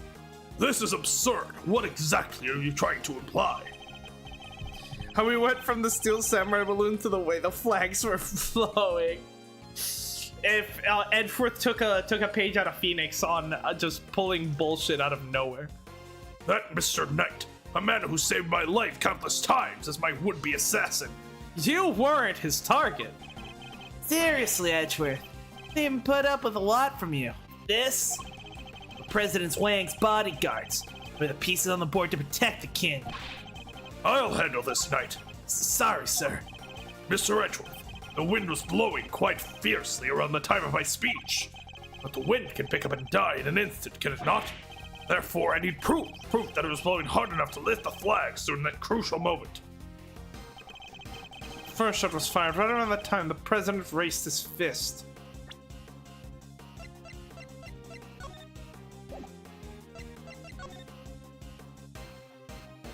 Sadly, Kay is blocking the only flag we'd be able to see in this photo.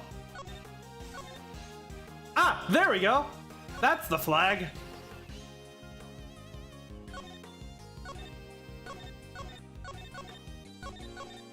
That should be all the proof we need. I have a piece of evidence that shows just that. Perhaps it can also show us what happened with the flag then, too. Take that! Your proof is this picture right here. This should be good. Which picture? Where? See which way the really blowing right here. Take that! This is a hell of a first case. We've got almost like 2 full pages of evidence. This is crazy. Hi. There we have it. Proof that it was blowing towards you at the moment of the shooting. Yeah, so that means our pal over there did shoot the balloon, Making him the assassin. Mr. Knight is not the assassin. He may have shot the balloon, but the president was on the other side of him entirely. Therefore, he could have been aiming at his boss. Yeah, besides, why would I ever shoot the balloon? That'll be the point. To draw all of you back into the airplane where you'd be easily able to shoot Rook. And watch how you answer. I might aim for something else next. There was a point.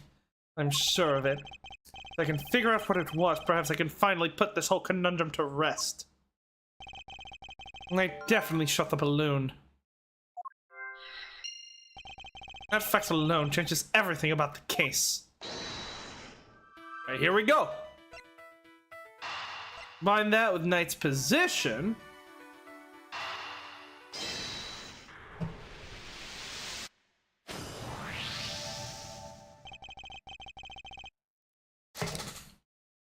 Why did Knight's assigned position change? I can't turn my neck to the right. I only cover the president's left side. So I wound up moving to the right side of the stage. But is that the only reason? I suppose the plan hadn't changed, and the Knight had remained positioned to the left. Given that he was unable to turn his head to the right, he would have been unable to aim at the balloon. But he even had been able to shoot the balloon closest to him. Could it be the security plan was changed for the express purpose of popping one of the balloons? And if we suppose that to be the case, the two plans are different. The security detail reorganized at some point. Yeah, I made some last-minute changes yesterday. President's orders. that's right. The president was the one who ordered the change. Did the president try to stage an assassination attempt on himself in order to, like a cult of personality type of thing? Wow, this is certainly very topical.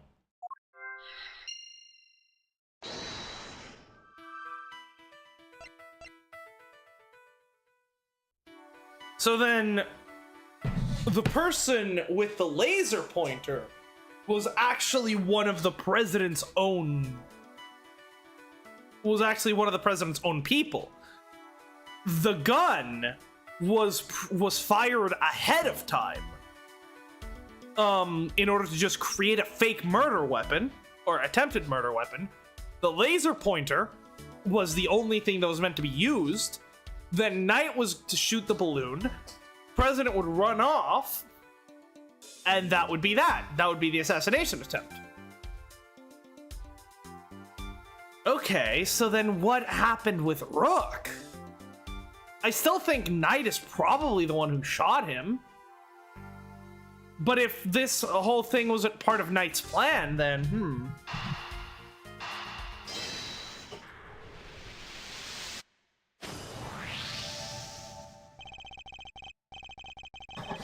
If I'm reading things right, the president knew in advance about the balloon shooting. Which means he must have had foreknowledge he would be in someone's crosshairs today as well. And if that's true, then everything else that's been bothering me falls neatly into place. How did the shooter get the gun past such heavy security? And why would they carry out the shooting wearing such a conspicuous item of clothing? Why use a laser sight that would give away their location in an instant? And how did the president suffer no injuries at all, despite the direct hit to his vest? These are the questions that Knight and the president don't want us to consider. There's only one possible reason for Mr. Knight to have fired his gun. To create the illusion of an assassination attempt. What? Idiot! You do understand what you're saying.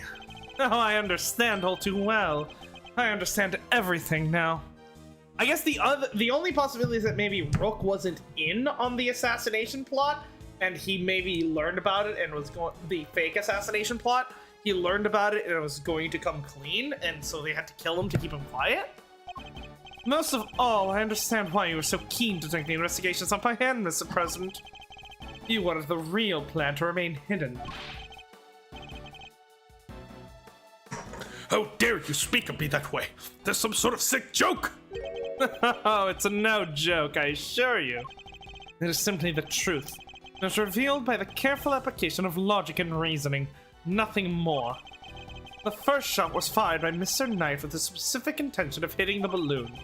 The sound of gunfire and the bursting of the balloon were guaranteed to cause a panic. And then he fired again. He did? Yes, he fired 2 bullets, both of which were aimed at the balloon.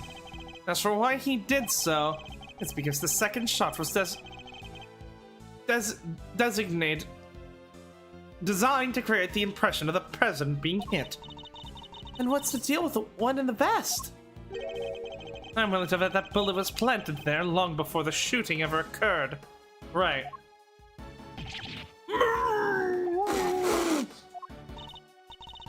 Bro is like on the edge of doing a spit take.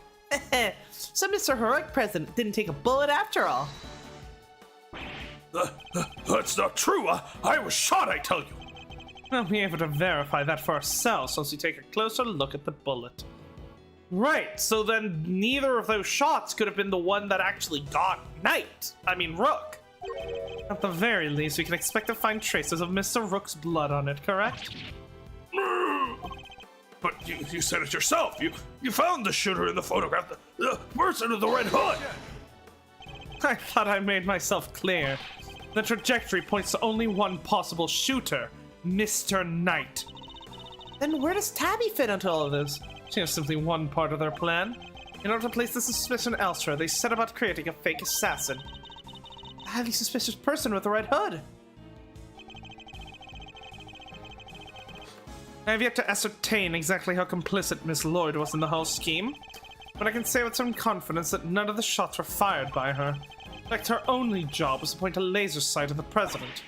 That's right, and I was tasked with turning your jacket inside out the moment the crowd flew into a panic, yes, thus making the mysterious red-hooded shooter disappear in the blink of an eye. Then, when the gun and the security plan were later found in the trash can, it would have all appeared to have been the work of an assassin so skilled they could vanish into thin air. Yeah, but then the case would have gone cold! Exactly what our friends were hoping for. Makes sense now why they wanted you off the case. Indeed, because the entire affair was a cheap ruse perpetrated by the president himself.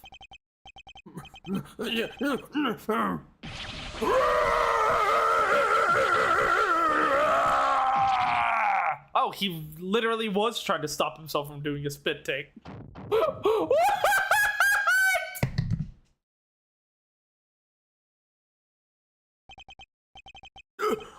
No, Bro, he inflated! The presidential mask is well and truly slipped. Admit it, the entire assassination was a lie, wasn't it? If that stupid chief prosecutor hadn't insisted on assigning you, how could I let this happen? He is not crushing entrance like I said. Okay, hey! Muscles don't directly correlate with actual strength. Most strongmen actually look more like the president does now than what he did before. That's just visible muscles are just bodybuilders. Those aren't actually that strong. Objection! Objection. Wow, bro has the most generic voice I've ever heard in my life. What the fuck? That's enough, Edgeworth. Mr. Knight! Sorry, but speaking with the president right now. Yeah, well, I'm doing my job as a knight and protecting my king.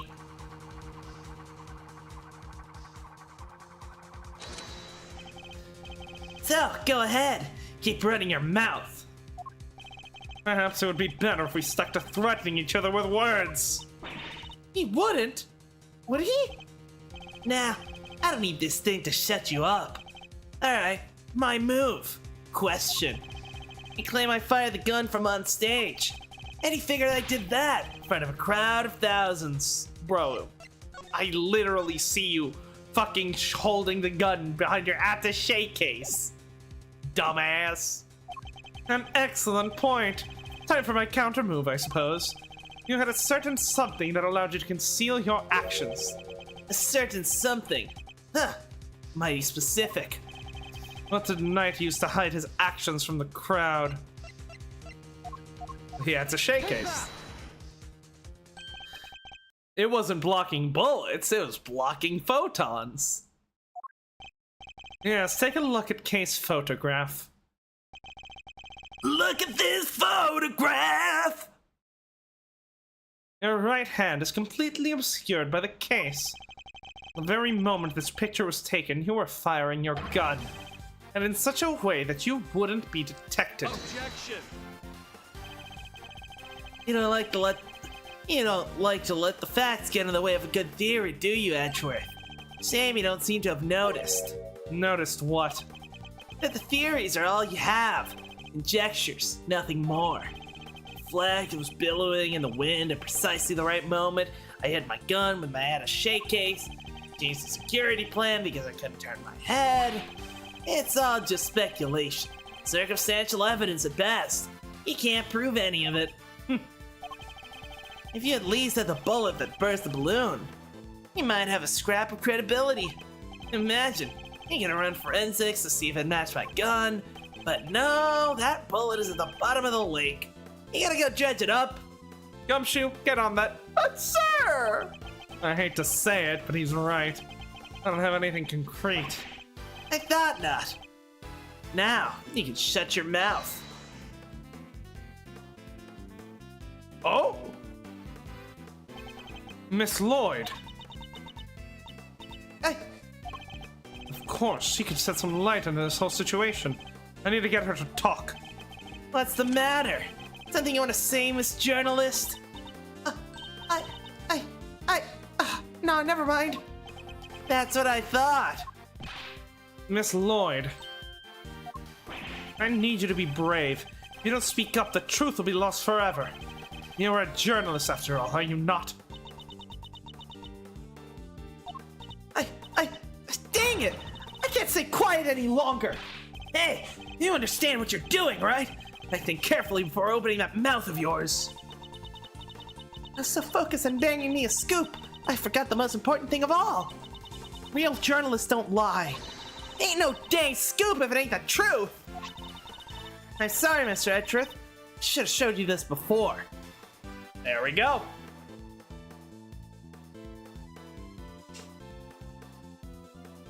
So the gun and the security plan were both just preset the whole time. What is it? It's the laser pointer I used on the president. But that's all I done? I never shot nobody. You stupid. I thought I told you. You squeal, you go down as an accomplice. It was him. He told me to do it. I was at Shangfa's embassy sniffing out a story like I told you. This was 3 days back. He comes up to me out of the blue and just starts talking. Help me out and I'll get you exclusive access to the president. That kind of stuff. Well, what about the gun in the trash can? That I don't know nothing about. I swear it. All he told me was to wear a jacket with a red hood and to point that they were pointer at the president. I never thought for a minute it'd blow up into my face so bad. I'm sorry. I truly am. Thank you, Miss Lloyd. I'd like you to testify to that effect when this goes on trial. I have to go a long way towards proving that assassination was a sham. Lloyd character arc? I mean, she always seemed more decent than Lotta and Miriam. What's wrong with you people? Don't any of you know what's good for you? My sympathies, Mr. Knight. Had you successfully removed me from this case, as you'd intended, perhaps then you could have kept your pawn quiet, Yeah! No! Not the Phantom again! So, let me get this straight. You told Tabby if you let slip about our fake assassination plot, we'll have you convicted for murder. Or something like that. Of all the dirty. I said no such thing. God, he looks so sad. President Wang. Give it up, Knight. It's time we come clean. It's our only choice. She's in between the good journalist and the bad ones? No, I think she's pretty much in the good camp. I mean, she did a stupid thing for a story, which isn't great. You admit it. You admit that there was a plot to fake an assassination attempt. I do. I'm sorry. Why? Why do something like that? My popularity has been on the wane back home. I thought surviving an attempt on my life might give me the boost I needed.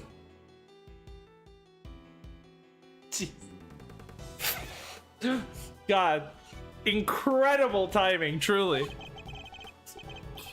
I know what I did was wrong, so yes, it was all lies, all of it. And the bullet in the vest. It was planted ahead of time. I wasn't hit by anything today.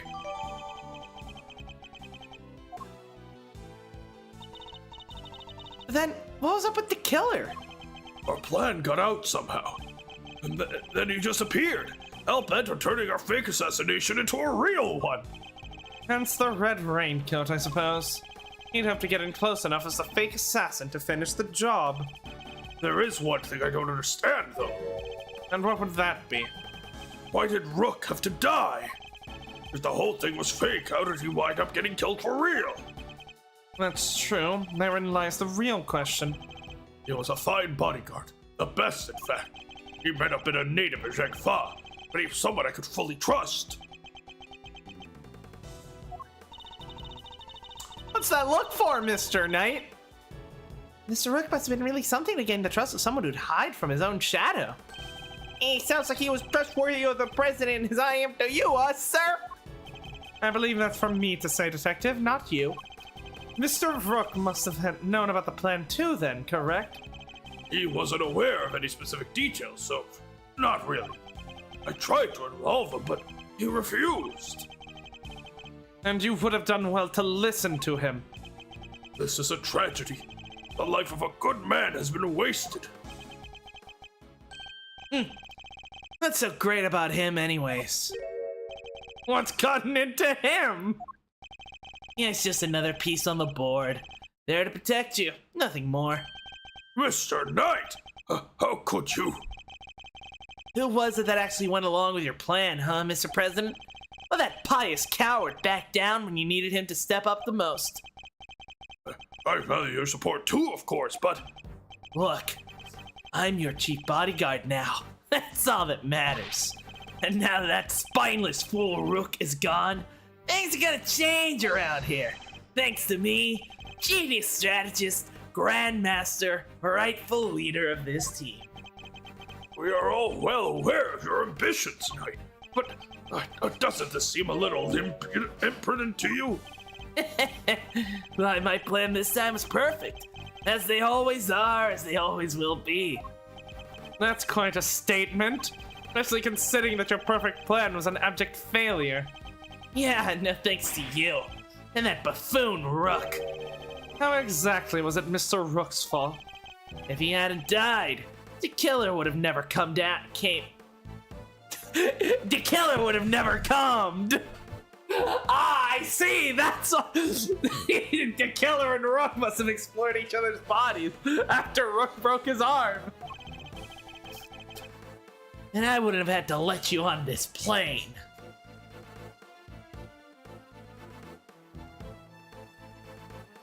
Okay, so I'd assume he had killed Rook in order to take his place, but... maybe it was an accident? Please, Mr. Knight, you mustn't talk like that. Hi. The guy died protecting you, Mr. President. I'm sure that's just what he always wanted. That he did die, but did he die protecting the president? Wait, I thought the whole assassination thing was fake. Ah, come on. You have to say everything twice. You planned a fake assassination, but somebody else came along and tried to make it real. 2 shots were fired, remember? Like you said, Edruth, one of them was the bullet I shot through the balloon. But the second, that wasn't me. Oh, really? Then who did fire it? A real assassin. But not the killer. His plan was to come after the president with a knife. Now, most likely suspect here is the peace cowering quietly in the corner. Our lily white queen over there. What? Yeah, Miss Lloyd! Again with this. I'm not your danged assassin. But is that really true? I, for one, don't believe it. The gun in the trash can, it can only belong to you. Okay, here we go. Knight's Gambit. As soon as I shot the balloon, I rushed over to help Rook escort the president back onto the plane. I left Rook here in his room while I secured the president in the safe room. When I came back out, Rook is lying there on the ground. This journalist must have shot Rook while we were escorting the president off stage. That single killer shot was fired by the gun you found in the trash can. But how did she have access to that gun? That just happens to be the exact same model as the Zhang Fa's people. You don't actually know when the victim was struck by the bullet, do you? The knight doesn't protect the rook, Edgeworth. He protects the king. That's just you being bad at chess. The rook is more valuable than the knight. You would absolutely sacrifice a knight to protect a rook. You want to translate? It means that his only concern was protecting the president. Lose the king and you lose the game. Isn't that the first rule of chess? But a win in which a key piece is sacrificed is a hollow victory indeed. Doesn't matter. It's still a victory. I kept the president safe. I win. Well, it's a bit early to be calling our little match. In any case, for this is where our battle really begins. And we're gonna talk about chess. We're gonna do chess analogies and not even go into mind chess after that. Alright. So we're gonna help Rook escort the president back on the plane. Hold it! The victim didn't take part in your little plan then, did he? Nope. And we kept him in the dark on the details. So we really thought the president was in danger? But wait, he must have noticed that the shot came from right next to him. Maybe he did. Guess we'll never know. And even if he did know it was a sham, he'd still have a job to do. He still had to protect his king. And he was able to make a judgment like that in a split second? Impressive. He really was as capable as they say. Not so capable that I couldn't read him like a book. I made it so you had no choice but to go along with our little performance. Rook here in this room while I secure the president in the safe room? Hold it! Why do that? You and the president both knew the whole thing wasn't real. But it had to seem real. There were people everywhere. It's not a good look, right? Imagine if someone had spotted the man who'd just been shot at. Hanging out on this plane, sipping grape juice like he didn't have a care in the world. And what was the victim doing during all of this? Who knows? I was in the safe room, like I said. Anyway. I came back out. Rook was lying there on the ground. Hold it! Okay. Where on the ground exactly? Right where he is now. Middle of the floor. Door to the outside was shut, though. Guess the bullet must have hit him right before he closed it. Thanks to his little blunder, my whole plan fell apart. Mr. Knight, you mustn't talk that way. He may have kept you safe, Mr. President, but he isn't here now to save your good name. I'd call that dereliction of duty. What would you call it? An honorable try, which is more than what you'd give, I'd say. Sorry, but that's just how it is. The others must have shot Rook while they were escorting the president off stage. Hold it! Weren't you and Mr. Rook both carrying bulletproof attaché cases? Yeah, I was in right after Rook spotted the laser sight. He moved into covering positions and used them to shield the president. So the bullet that hit Mr. Rook traveled through a gap in the defensive shield. Do you really believe Miss Lloyd to be that skilled a marksperson? No, she was aiming for the president. That makes her a lousy shot. So it was pure coincidence Mr. Rook was hit, and the bullet simply happened to find its way past your attaché case and through the gap in his vest. Seems crazy to me too, but the facts are the facts. It was a shot in a million. That shooter hit the bullseye. Proof is in your hands. Single killer shot fired by the gun you found in the trash can. Then the second shot had nothing to do with you. Right. The only one fired, but that one was fired by your little friend. Managed to skip she'd have badge if she had hit its mark. I'm a journalist, you hear? I don't make facts, I report them. Yeah, journalists is signed up to a fake assassination plan in the hopes of getting a story. Yeah, fair. That's not... Look, I'll admit it. I set the whole thing up. And your role was to aim the laser pointer at the president. It's not my fault that wasn't enough for you. You're the one who decided to bring a gun to the party. Who knows? Maybe thought if you kept shooting, you could shut me up too. So Mr. Knight suggesting that he first fired one shot and then Miss Lloyd fired one more. Yeah, basically implying that Tabby also had a gun on her. It's near she could have gotten one from, but hey. His entire testimony is pure conjecture. He can't prove any of it. Right, let's hit him with some cold, hard, undeniable evidence. Alright. Luna rushed over to help Rook escape the president back to the plane. That makes sense. Rook here in this room might secure the president in a safe room. That makes sense. Back Rook was lying there on the ground. No proof to deny that. The shot Rook while we were escorting the president off stage. The other shot was fired by the gun you found in the trash can.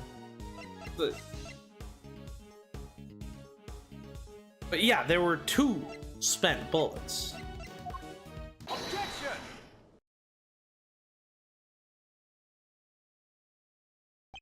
So you contend that it was you who shot the balloon, and Miss Lloyd who shot Mr. Rook. Are you sure about that? Sure, I'm sure. Well, what you proposed would indeed match up with the total number of shots heard. The gun from the trash can itself has also been fired twice. Now, why would the supposed number of shots heard from this gun differ from the number of spent rounds? It's simple, because it was planted. Planted by the real perpetrator of the crime. Somebody faked the evidence. Yes. If you think about it, their reason for doing so is obvious. To ensure that whoever found the gun included the shooter had been in the spectator area. And in order to do that, they had to make it seem as if both shots had come from this one weapon. I get it, so that's why it's got 2 spent rounds, huh? Precisely. As we have already proven, the bullet that burst the balloon came from a different weapon. Which makes it entirely possible the bullet which killed Mr. Rook didn't come from this gun either. Nice work, Edgeworth. That's some high-grade sleuthing. Why don't you get to the point? You've come this far. Spit it out! No, I intend to. Don't worry. The person who really shot Mr. Rook was... Bronco Knight! Take that! You, Mr. Knight, you're the one who murdered Mr. Rook. Ooh! Finally got up the courage to say it, huh? Surely not. Surely you wouldn't have. I love that the president is just like, in the background, just like, no, it's not true. It wasn't only the killer who tried to take advantage of this fake murder plot. You killed Mr. Rook hoping that he would look like an accidental victim of the bungled assassination. With the president locked away in the safe room and the door in the airplane tightly closed, it was just you and Mr. Rook alone together. That's when the 3rd bullet was fired, right into your colleague's body. Ah!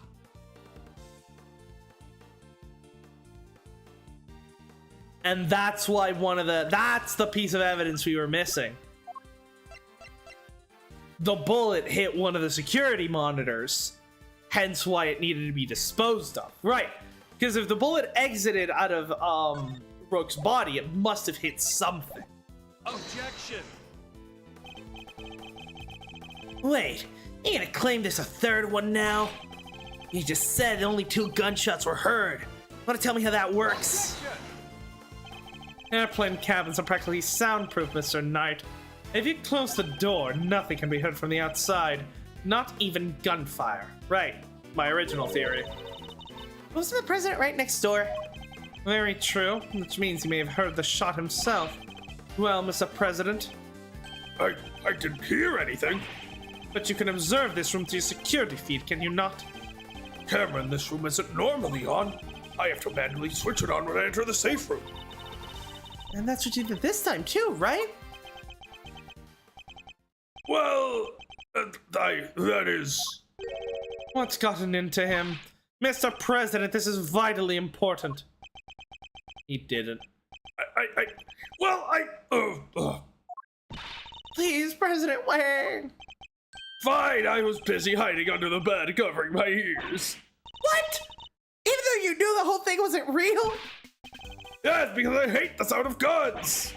Just the slightest hint of that awful noise and, oh, it's just too much.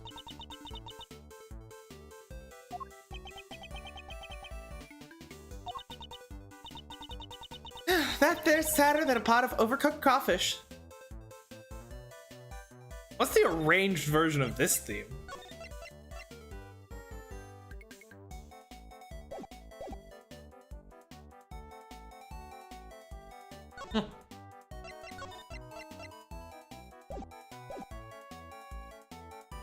Wait, are we gonna...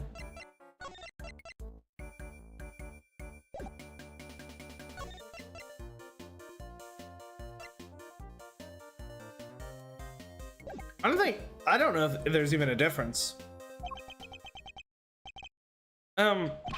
Mr. Knight, you saw that President Wang was cowering beneath the bed. And what's more, you knew from the monitor bank that the security camera in this room hadn't been switched on, which means you knew the circumstances were perfect for you to fire a third shot straight to Mr. Rook. Knight, how could you? Could you really have betrayed my trust so horribly? You think I killed the old half-wit? You don't trust me much, huh? This is the things I get for putting my life on the line for you day after day. I want to believe you, but... I don't get it. I just don't get it. What is there to doubt here? What? You don't believe the girl over there could have done it? No, because this gun isn't the murder weapon. We know this from the number of bullets fired. Yeah? How do you know there wasn't a spent bullet from the start? What? Someone could have fired a bullet from that gun yesterday, and the day before. Today, another bullet. Bullet that hit Rook. It's pure conjecture, pal, and you know it. Maybe. Can you prove it's not true? Not with any certainty, no. You're nothing without conclusive proof, so come on. Single piece of evidence, straight through my heart. I dare you. Well, what are you waiting for? There must be something. Wasn't there, Mr. Edgeworth? If you can't prove it, Tabby's. Please, Ruffles. I messed up. I know I did. I should have never done what I did. Not even for a scoop. But murder? Nah, that ain't me. Ain't a murderer's bone in my body. Conclusive proof. Only can prove that Knight's gun is the murder weapon. Wait. Perhaps I can. You at least had the bullet that burst the balloon. Might have a scrap of credibility. Imagine, get to run forensics to see if it matched my gun. And the bullet that killed Mr. Rook. Forensics could tell us which gun it was fired from. No proof, no case. End of conversation. Hold it right there. What? What now? You're not about to claim you do have proof. Of course I do. This ought to be good. Alright, bring it on. Show me this proof of yours. The bullet that killed Mr. Rook is the key to ending our little game. Very well. My conclusive evidence is not in my possession. Not currently in my possession. Alright then, thanks for playing, folks, but that's game over. However, it is here in this room. What? As we know, the bullet that killed Mr. Rook passed through his body. But where did it end its journey? Perhaps we should cast our mind back to the earlier conversation. Passing through his body, the bullet that took Rook's life found itself lodged in the vest. He's right. The president had been wearing that vest. This could have been a lot worse. But now, of course, we know that the so-called assassination attempt was a complete fabrication. The vest was prepared in advance, made to look as if it had been hit by a bullet. Which begs the question, where is the real bullet?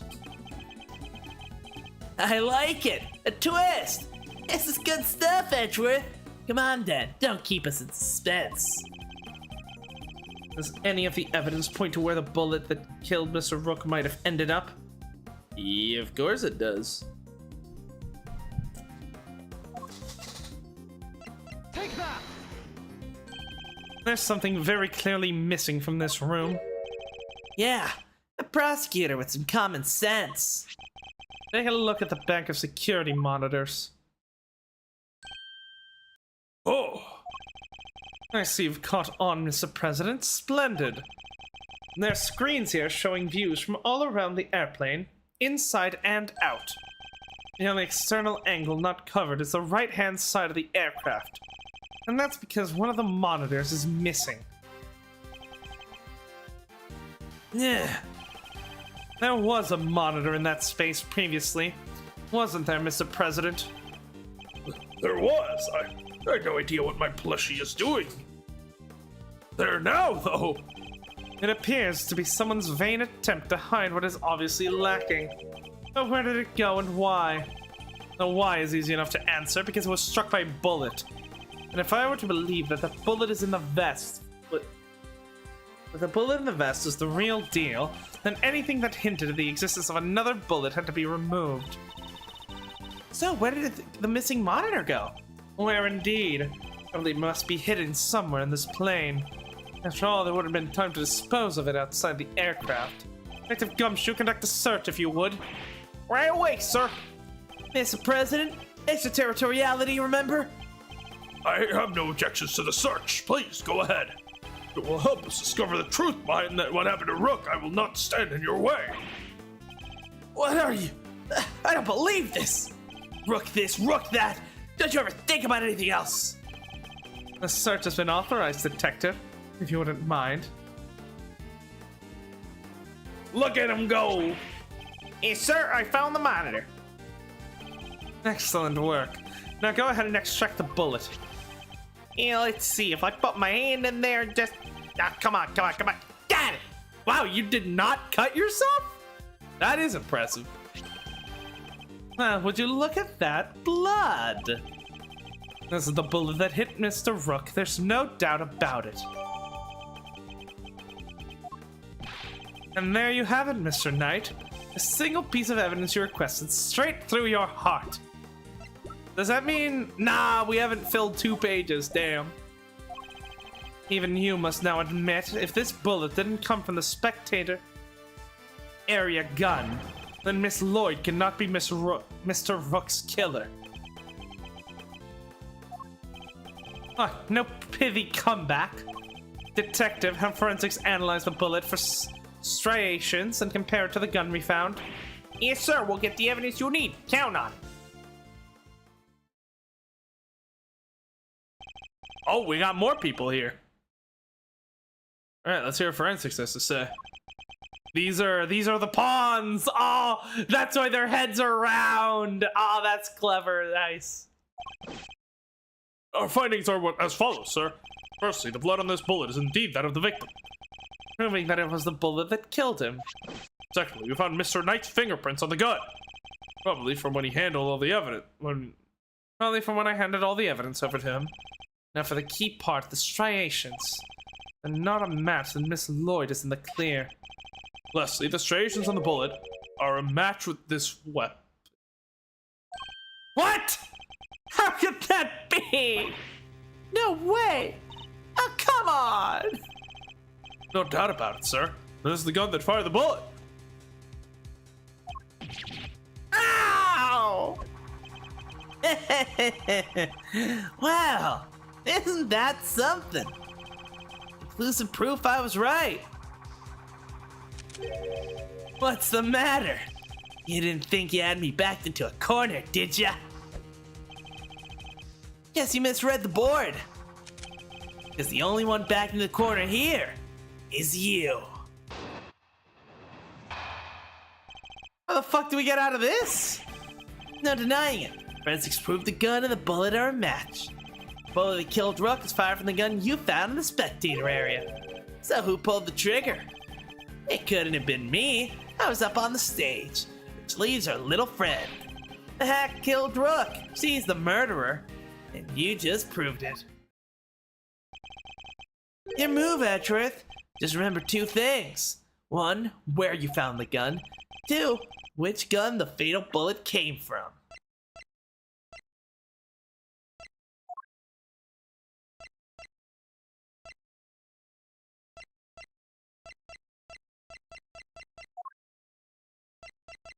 I'm legitimately stumped right now. Whichever way you look at it, I can't have been the shooter. How did it come to this? And the president, we admitted to faking the assassination attempt. Now it's your turn to admit something. Who the killer really is. There's no way Tabby did it, is there? Don't let him get to you, okay? We just need to go over her statements again. There must be something further we can deduce from them. Okay, let's do it, Mr. Edgeworth. I think we're gonna need a press here. Alright. No denying, Forensics proved the gun and the bullet are a match. Hold it! No, that's... Objection! What was it you said? The forensics would back you up? How does it feel to be shot in the chest by your own conclusive proof, huh? Not so good, I imagine. Bullet and the gun are a match, Sir Ettrick. That has to mean that Tabby pulled the trigger, no? Even so, I simply cannot accept that. Yeah, but sir, there's no denying the evidence. Bro, you're telling me this is the same guy that wanted to convict Athena without looking at all the small details? For fuck's sake. Playing this game actually just makes Ettrick's characterization in Dual Destinies even worse. Holy shit. There isn't, so what am I missing? I assume Miss Lloyd to be innocent, and the gun and the bullet shouldn't be a match. What is it, Kay? I was just thinking if the evidence points to something that doesn't seem possible, then maybe there's something wrong with it? You're asking me to call the evidence into question. But there's no way Tabby did this, right? So if the evidence says that she did, then the problem must lie there. You seem very sure about this. Call it my great thief intuition. Intuition, huh? Still, she could be right. I simply don't believe Miss Lloyd to be a malicious liar, which means... someone who believes that evidence is everything in court, the irony is not lost on me, but... if I were to call a piece of evidence into question, it would have to be...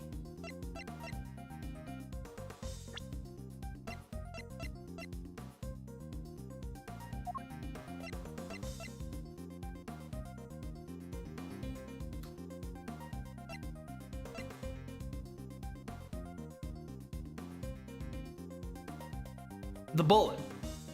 Because there's nothing to question about the revolver, right? We know for a fact that the revolver was in fact found in the spectator area. And there was no point at which Knight could have gone over there and swapped out his revolver for that one, right? That's what tampering with that one would mean, right? The revolver Knight used, and then the revolver that was planted in the trash can, those were switched. The problem is, I don't think there was ever any point in which he could have done that, right? Because I'm pretty sure we found that revolver before Knight actually, yeah. Because the revolver is on here before the raincoat, and we definitely found the raincoat before Knight emerged from the plane. So yeah, this revolver has been in our possession. So there was no way for Knight to actually tamper with the revolver. It means he must have tampered with the bullet. Now, we know for a fact that they preset the bullet on the bulletproof vest, right? And I'm guessing that bullet does in fact match that of this gun.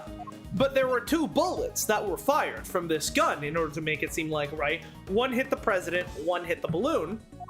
So there must have been a second bullet also fired from the gun. They probably just fired it into like just, you know, something random like a wall or something, or into the ground, right? Knight could have easily taken the bullet, simply, you know, put it in after shooting Knight, all he would have to do is wet the bullet in Knight's blood so that it would seem like the murder bullet, and then place the bullet, because obviously he knew that there was no way for him to dispose of the monitor, meaning if anyone searched, they would find the bullet inside of it. So he needed to actually place a fake bullet inside of it. He actually thought ahead quite well. I gotta give him props for that.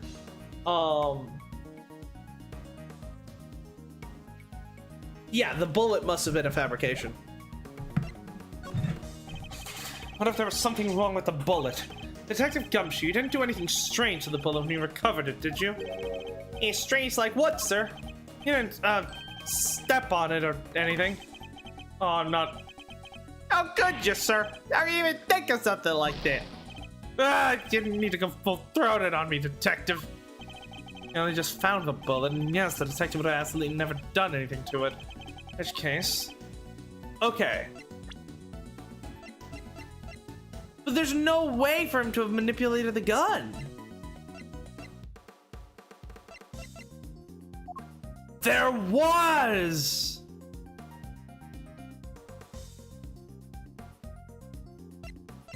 When he took the evidence from me, that's when he switched out the guns. I'm just stupid today. If something untoward is going on here, it would have to involve the weapon, not the bullet. No, we only just recovered the bullet a little while ago. Furthermore, we know that Mr. Knight had an opportunity to handle the gun. Now, hand over the evidence you have gathered and remove yourself from this plane. I'll do as he says if I were you, Edgeworth. This can't really be the end of the line, can it? Indeed, he had ample opportunity. There's no doubt that this gun is the weapon that was used in the crime, which means it must belong to... Take that! The gun belongs to Mr. Knight. He switched them around. That has to be it. Okay. Over data, jot down my organizer. Alright, that was a whole thing just to get circled right back around to this. Hold it! The bullet and the gun matched, and yet... Give it up, Edgeworth. This is watertight evidence you're dealing with. Besides, I would have thought you knew this, but just in case you didn't, you can't call hold it in the middle of a game of chess. He's trying to change the subject. I'm starting to see it now. Yes. By the time he handed the evidence back to me, he must have switched the gun he found in the trash for his own. Then it would make complete sense that the bullet marks into the gun we're looking at. Clock's ticking, Edgeworth. You're out of time. My move.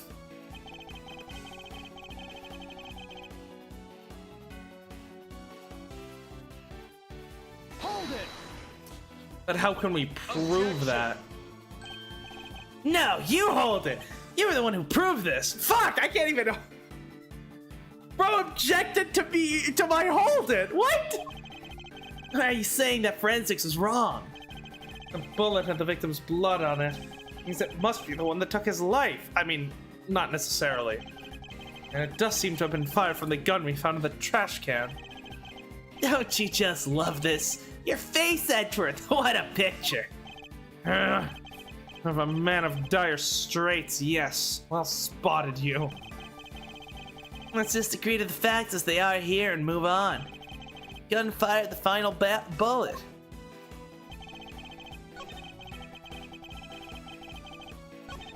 Who pulled the trigger?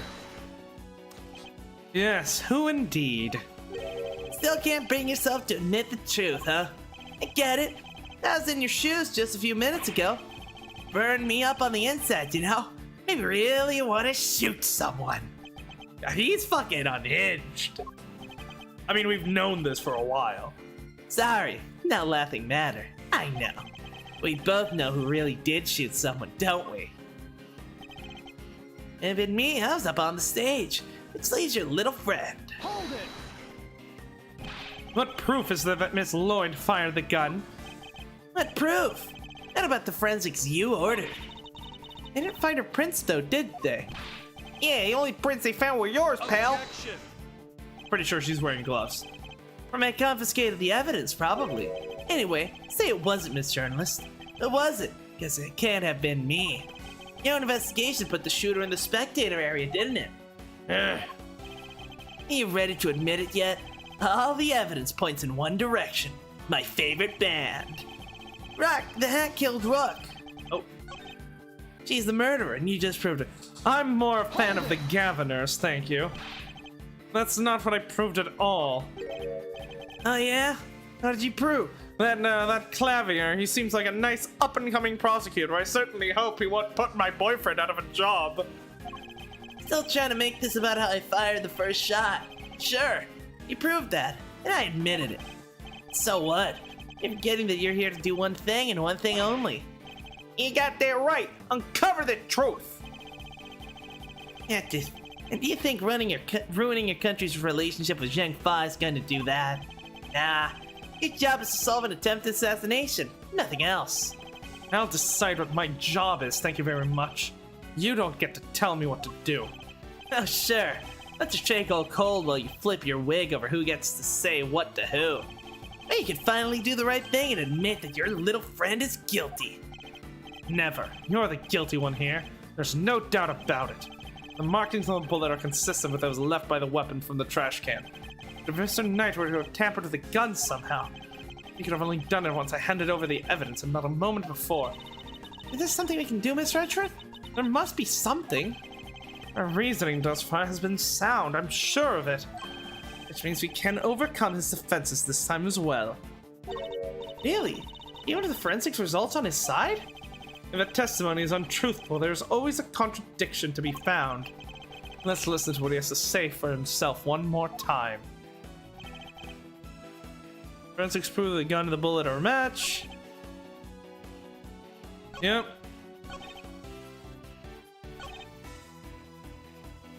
Yeah, it has to be this. Present the gun. Objection! Or not! Your testimony now just doesn't hold water, I'm afraid. There's a lot more water than your pathetic rebuttals, Edgeworth. How long are you gonna keep kicking away? Hoping for a break. Face it, you're outmatched. Maybe it's your head that's holding water. Ain't much else in there. No contradiction after all. Okay, no, it's the other one. It's... Yeah, because it's not the gun I found in the spectator area.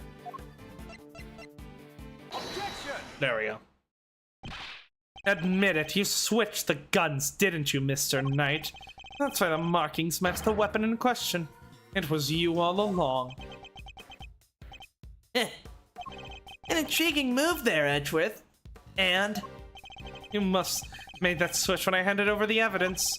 While I was busy trying to make the case for remaining on the investigation. You took the laser sight from the gun we found in the trash can. Put it on your own. Yeah, well, I was busy fucking talking inane nonsense. Then not long afterwards, you handed that gun back to me instead of the one we found. I did, huh? I think I somehow knew you'd find, let alone run forensics on that bullet sometime in the future. Is that so strange? You're a chess player, after all. A man well used to thinking several moves ahead.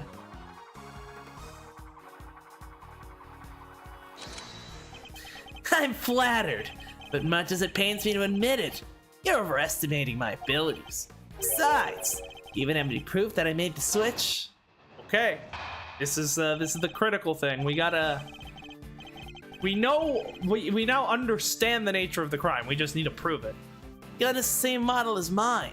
Weird, sure, but it's just a coincidence. When you were busy pointing out that it's not a normal balloon, but the steel saber, Edgeworth just went into a world of his own.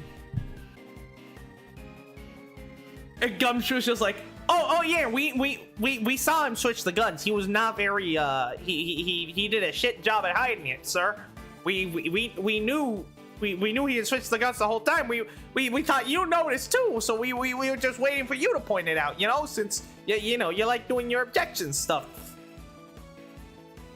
And meanwhile, Edgeworth was just thinking, the Steel Samurai's glorious Hakama of justice. How could he have mistaken that for a red balloon?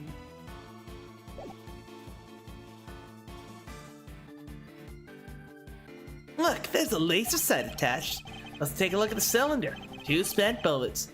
Just what you'd expect to see. What proof do you have I switched the original gun out for mine, huh? None. That's what.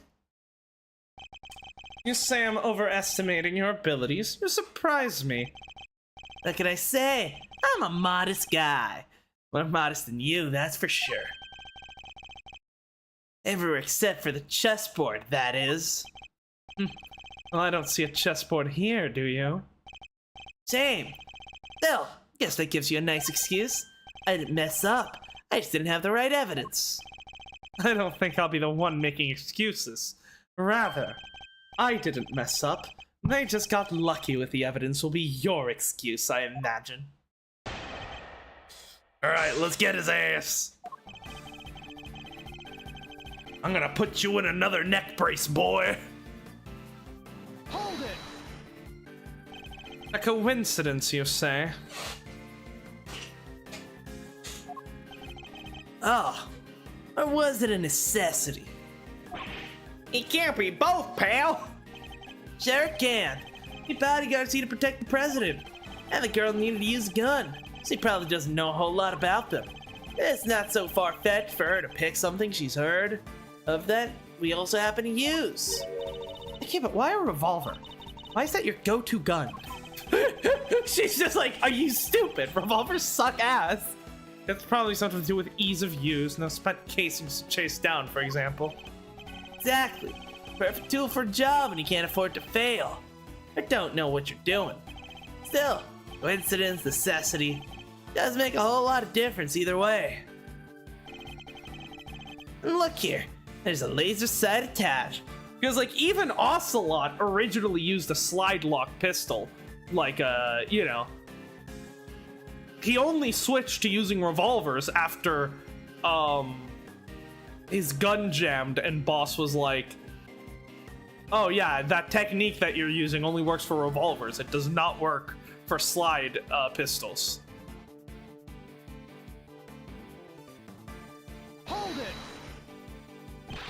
Because you swapped it on there. Put up or shut up, Edgeworth. What's your evidence? What? That is... Don't go making accusations you can't back up. Did your daddy never teach you that? My dad fucking got murdered! As it stands, these facts are in my favor here. You spent bullets, as we'd expect to see. I've been meaning to ask, actually. What about your own weapon? How many spent bullets are in this cylinder? This old girl here. Well, now.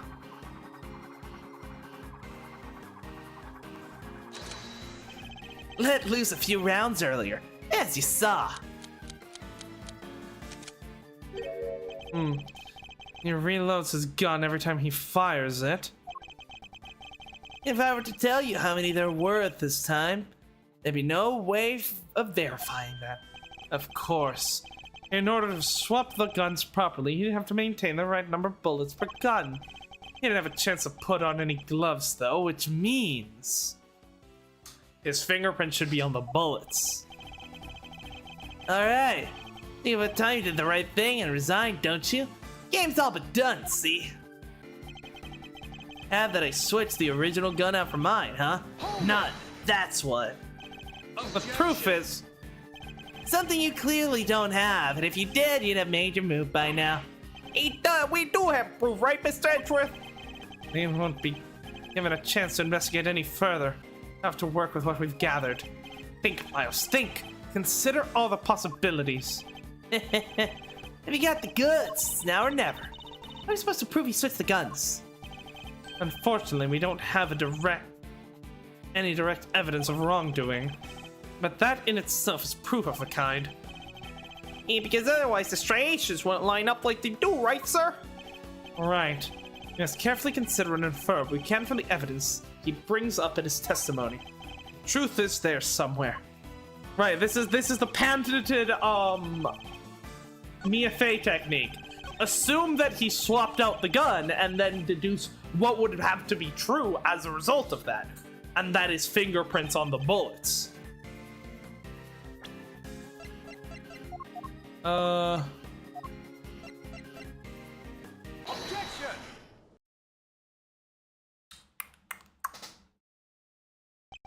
I have your proof right here. That's your proof. I think you've been working too hard, Edgeworth.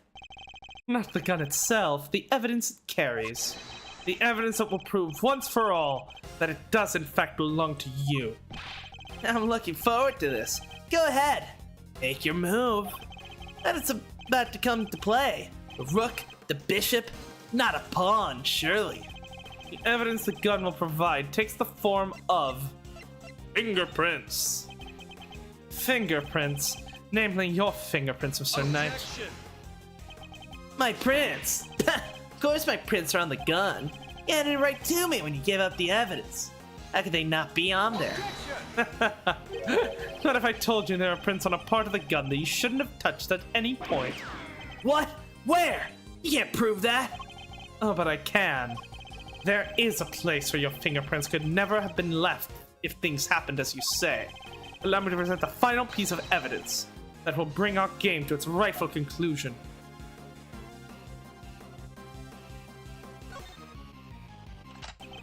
Here, look closely at the cylinder, Detective. And 2 bullets fired, but, they're the prints we're looking for, sir. On the bullets themselves.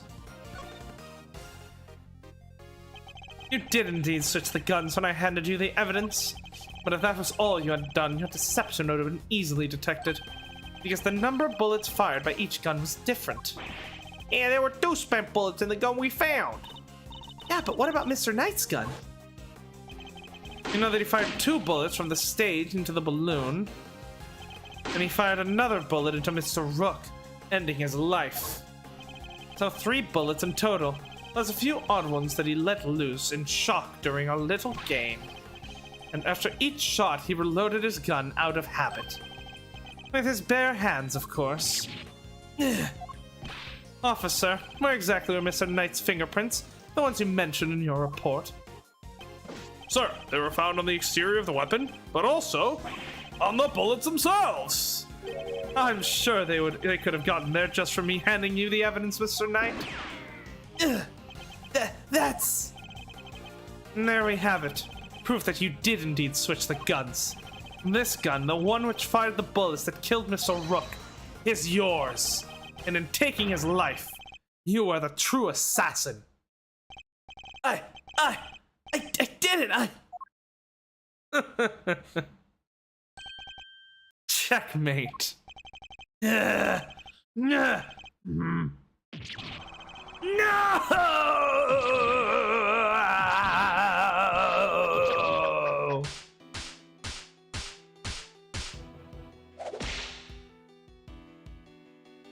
Was that the thinker?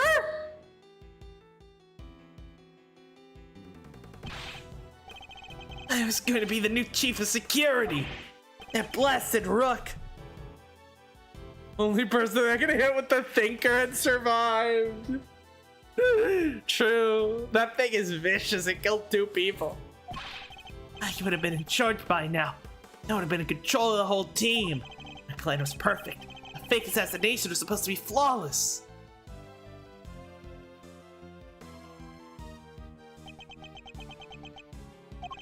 Detective Gumshoe. Here right away, sir.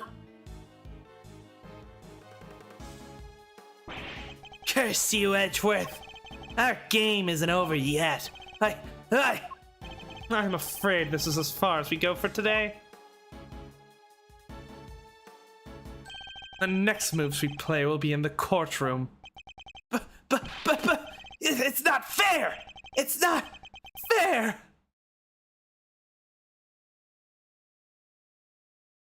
Bro, imagine he hires Christoph Gavin as his defense attorney. We're cooked.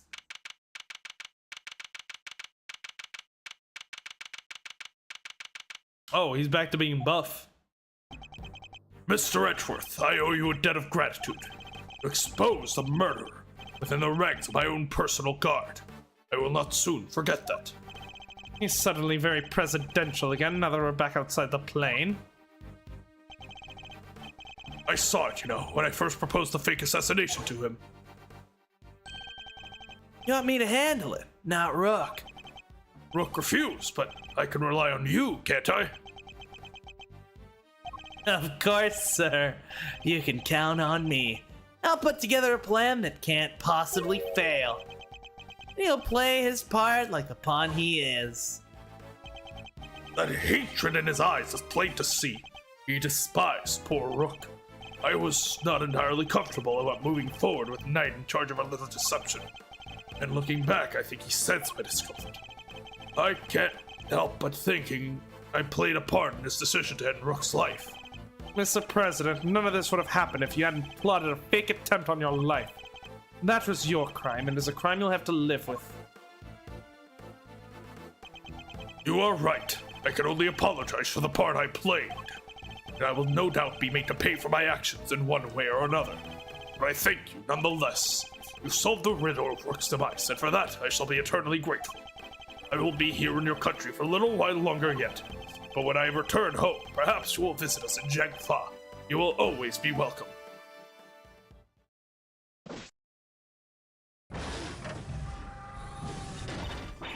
Oh, thank you, thank you, thank you! You don't know how grateful I am. All saw that ends well. Miss Lloyd, the accusations of murder made against you was, of course, entirely groundless. But the fact remains that you were a willing participant of a staged assassination attempt. The police will no doubt wish to speak to you about the matter. You should be aware that you may well be punished for your actions. I know, and I'm awfully sorry about everything. Truly, I am. I understand your desire for a scoop, but there are limits. There sure are. I got me some serious thinking to do. Did it, Mr. Edgeworth? That was something else. Local prosecutor of assassination conundrum earns eternal gratitude of president. Well, he won't be a president for much longer, of that I can assure you. Thanks, Leo Whitefang, from the hit game Guilty Gear Strive. Now how's that for a headline? Hey, there's my department. Mr. Prosecutor, as if it's such an important case, you must be over the moon. She certainly doesn't stay down for long. No comment. Dang, you're one tight-lipped son of a gun. As well I should be. This case is not over yet. Isn't? How come, sir? Because until we can unravel the story behind this, the case will never be completely over.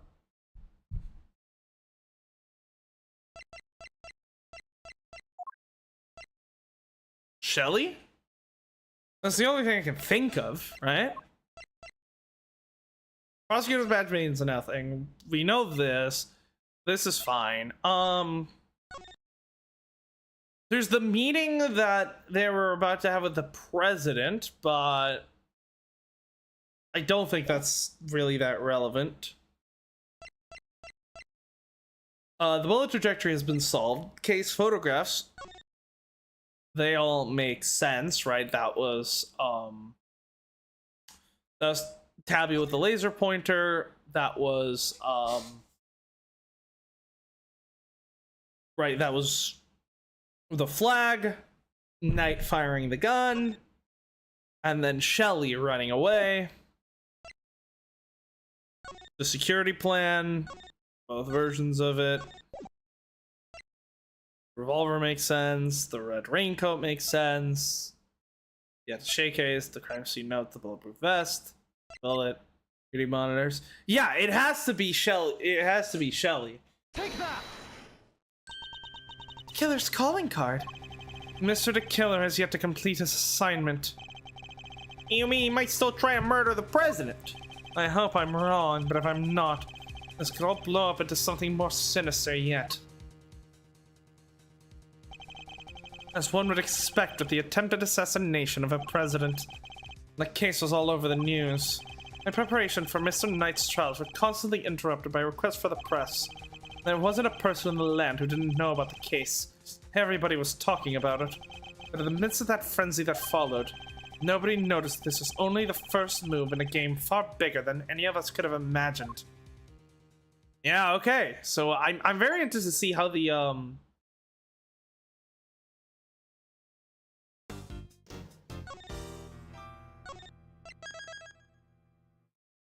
captive tournament. I'm very interested to see where this continues on to, like how this is gonna tie into the first, like the main storyline, of the game. Because like with the first game, right, the first case was very obvious how like, okay, we've got the plot threads that are gonna tie into the that are gonna be the rest of the game, specifically the Yatagarasu, right, Callisto U.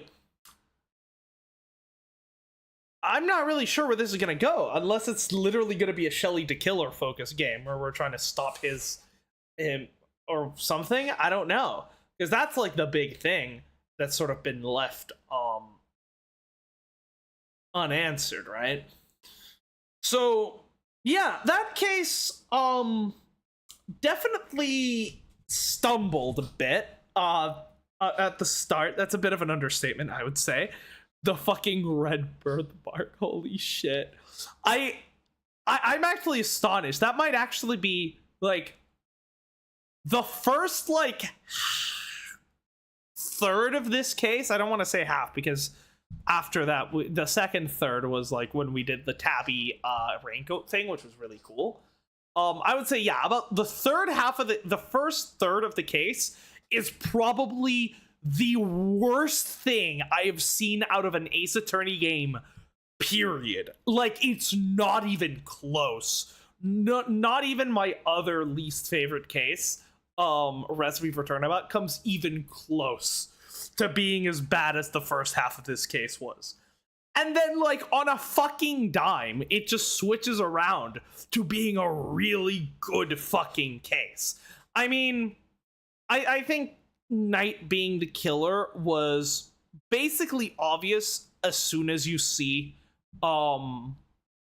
Rook's body, because there's, you know, only one direction that bullet could have come from, and that's, you know, like, there was no way for someone in the crowd to have shot Rook.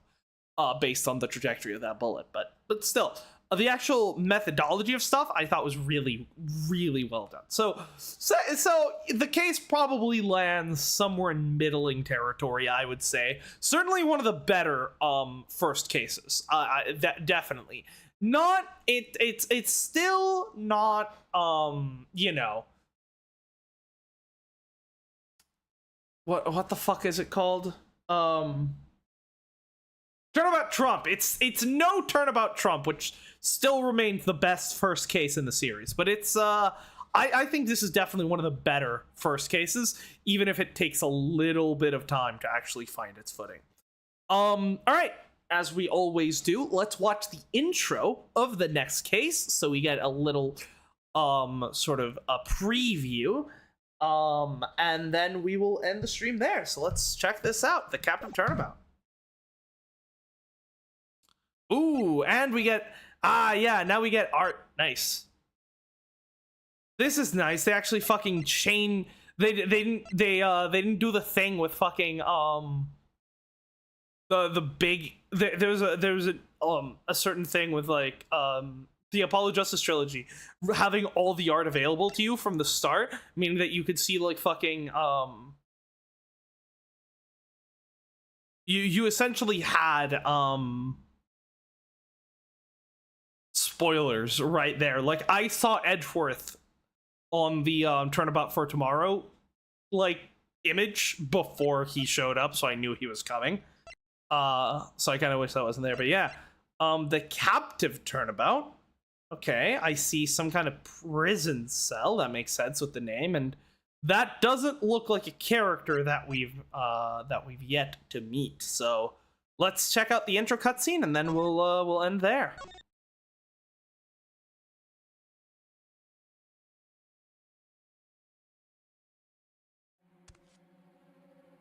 Oh yeah, the intro cutscenes are fucking great. I imagine they've been remade for the remake, and they look fantastic. Mysterious green bell.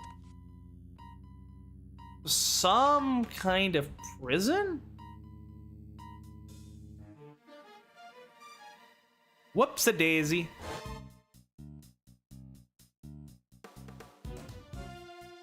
Ah! Well.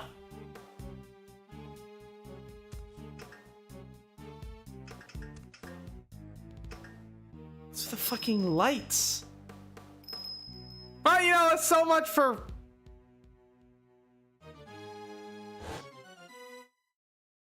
What is this? The Hound of the Baskervilles? Oh, we get to see the interrogation room in full. That's cool. Dog champ. Okay. So so does Sherlock Holmes actually exist in this universe, or is it just Sherlock Sholmes from Great Ace Attorney? All right. We're gonna end it there. Oh, okay. Things are getting interesting. why was Rook killed? See, this is how it's starting to tie in to something to do with the a fuller story, right? Because obviously if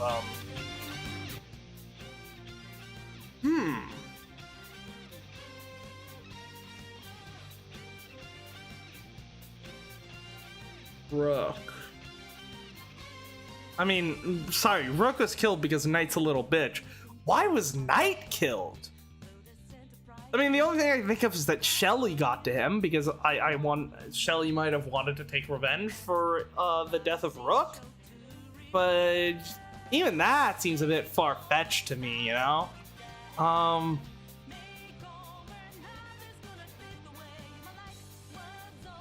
1 hour until my birthday? Oh, nice. Well, the stream's over, so happy early birthday since, yeah. Stream won't be here when it actually happens.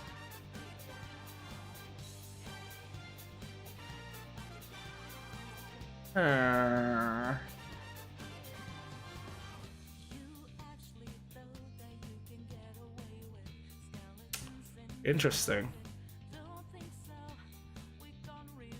Yeah, I wonder how this is gonna play going forward. And why was there a dog? What the dog doing?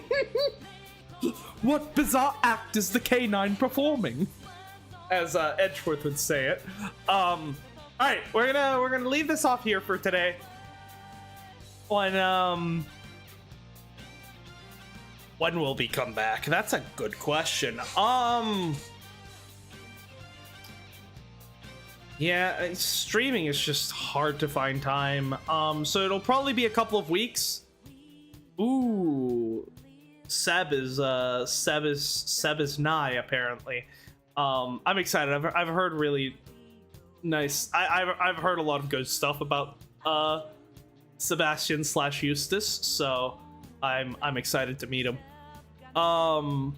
Yeah, we're gonna leave this off here. We'll probably be back in a couple of weeks. Again, this is going at a snail's fucking pace. I'm probably going to be skipping Persona 3 Reload for now. I'm probably just... Chrono Trigger is taking longer than I had expected. So I think what I'm going to do is I'm just going to alternate between Ace Attorney Investigations and Chrono Trigger. I'm just going to avoid Persona 3 for the time being. I'm just going to flip around between the two of those. Because I do want to finish... Chrono Trigger before. Hopefully I can finish Chrono Trigger next time we play it, because then I won't have 4 games at the same time when Metaphor Fantasia comes out, which I'm so fucking excited, dude. I don't think I'll be able to play release day because I'm pretty sure it comes out. It literally happens to come out a day when I'm out of fucking town, which sucks ass. But I will be playing Metaphor Fantasia as soon as I can once it comes out.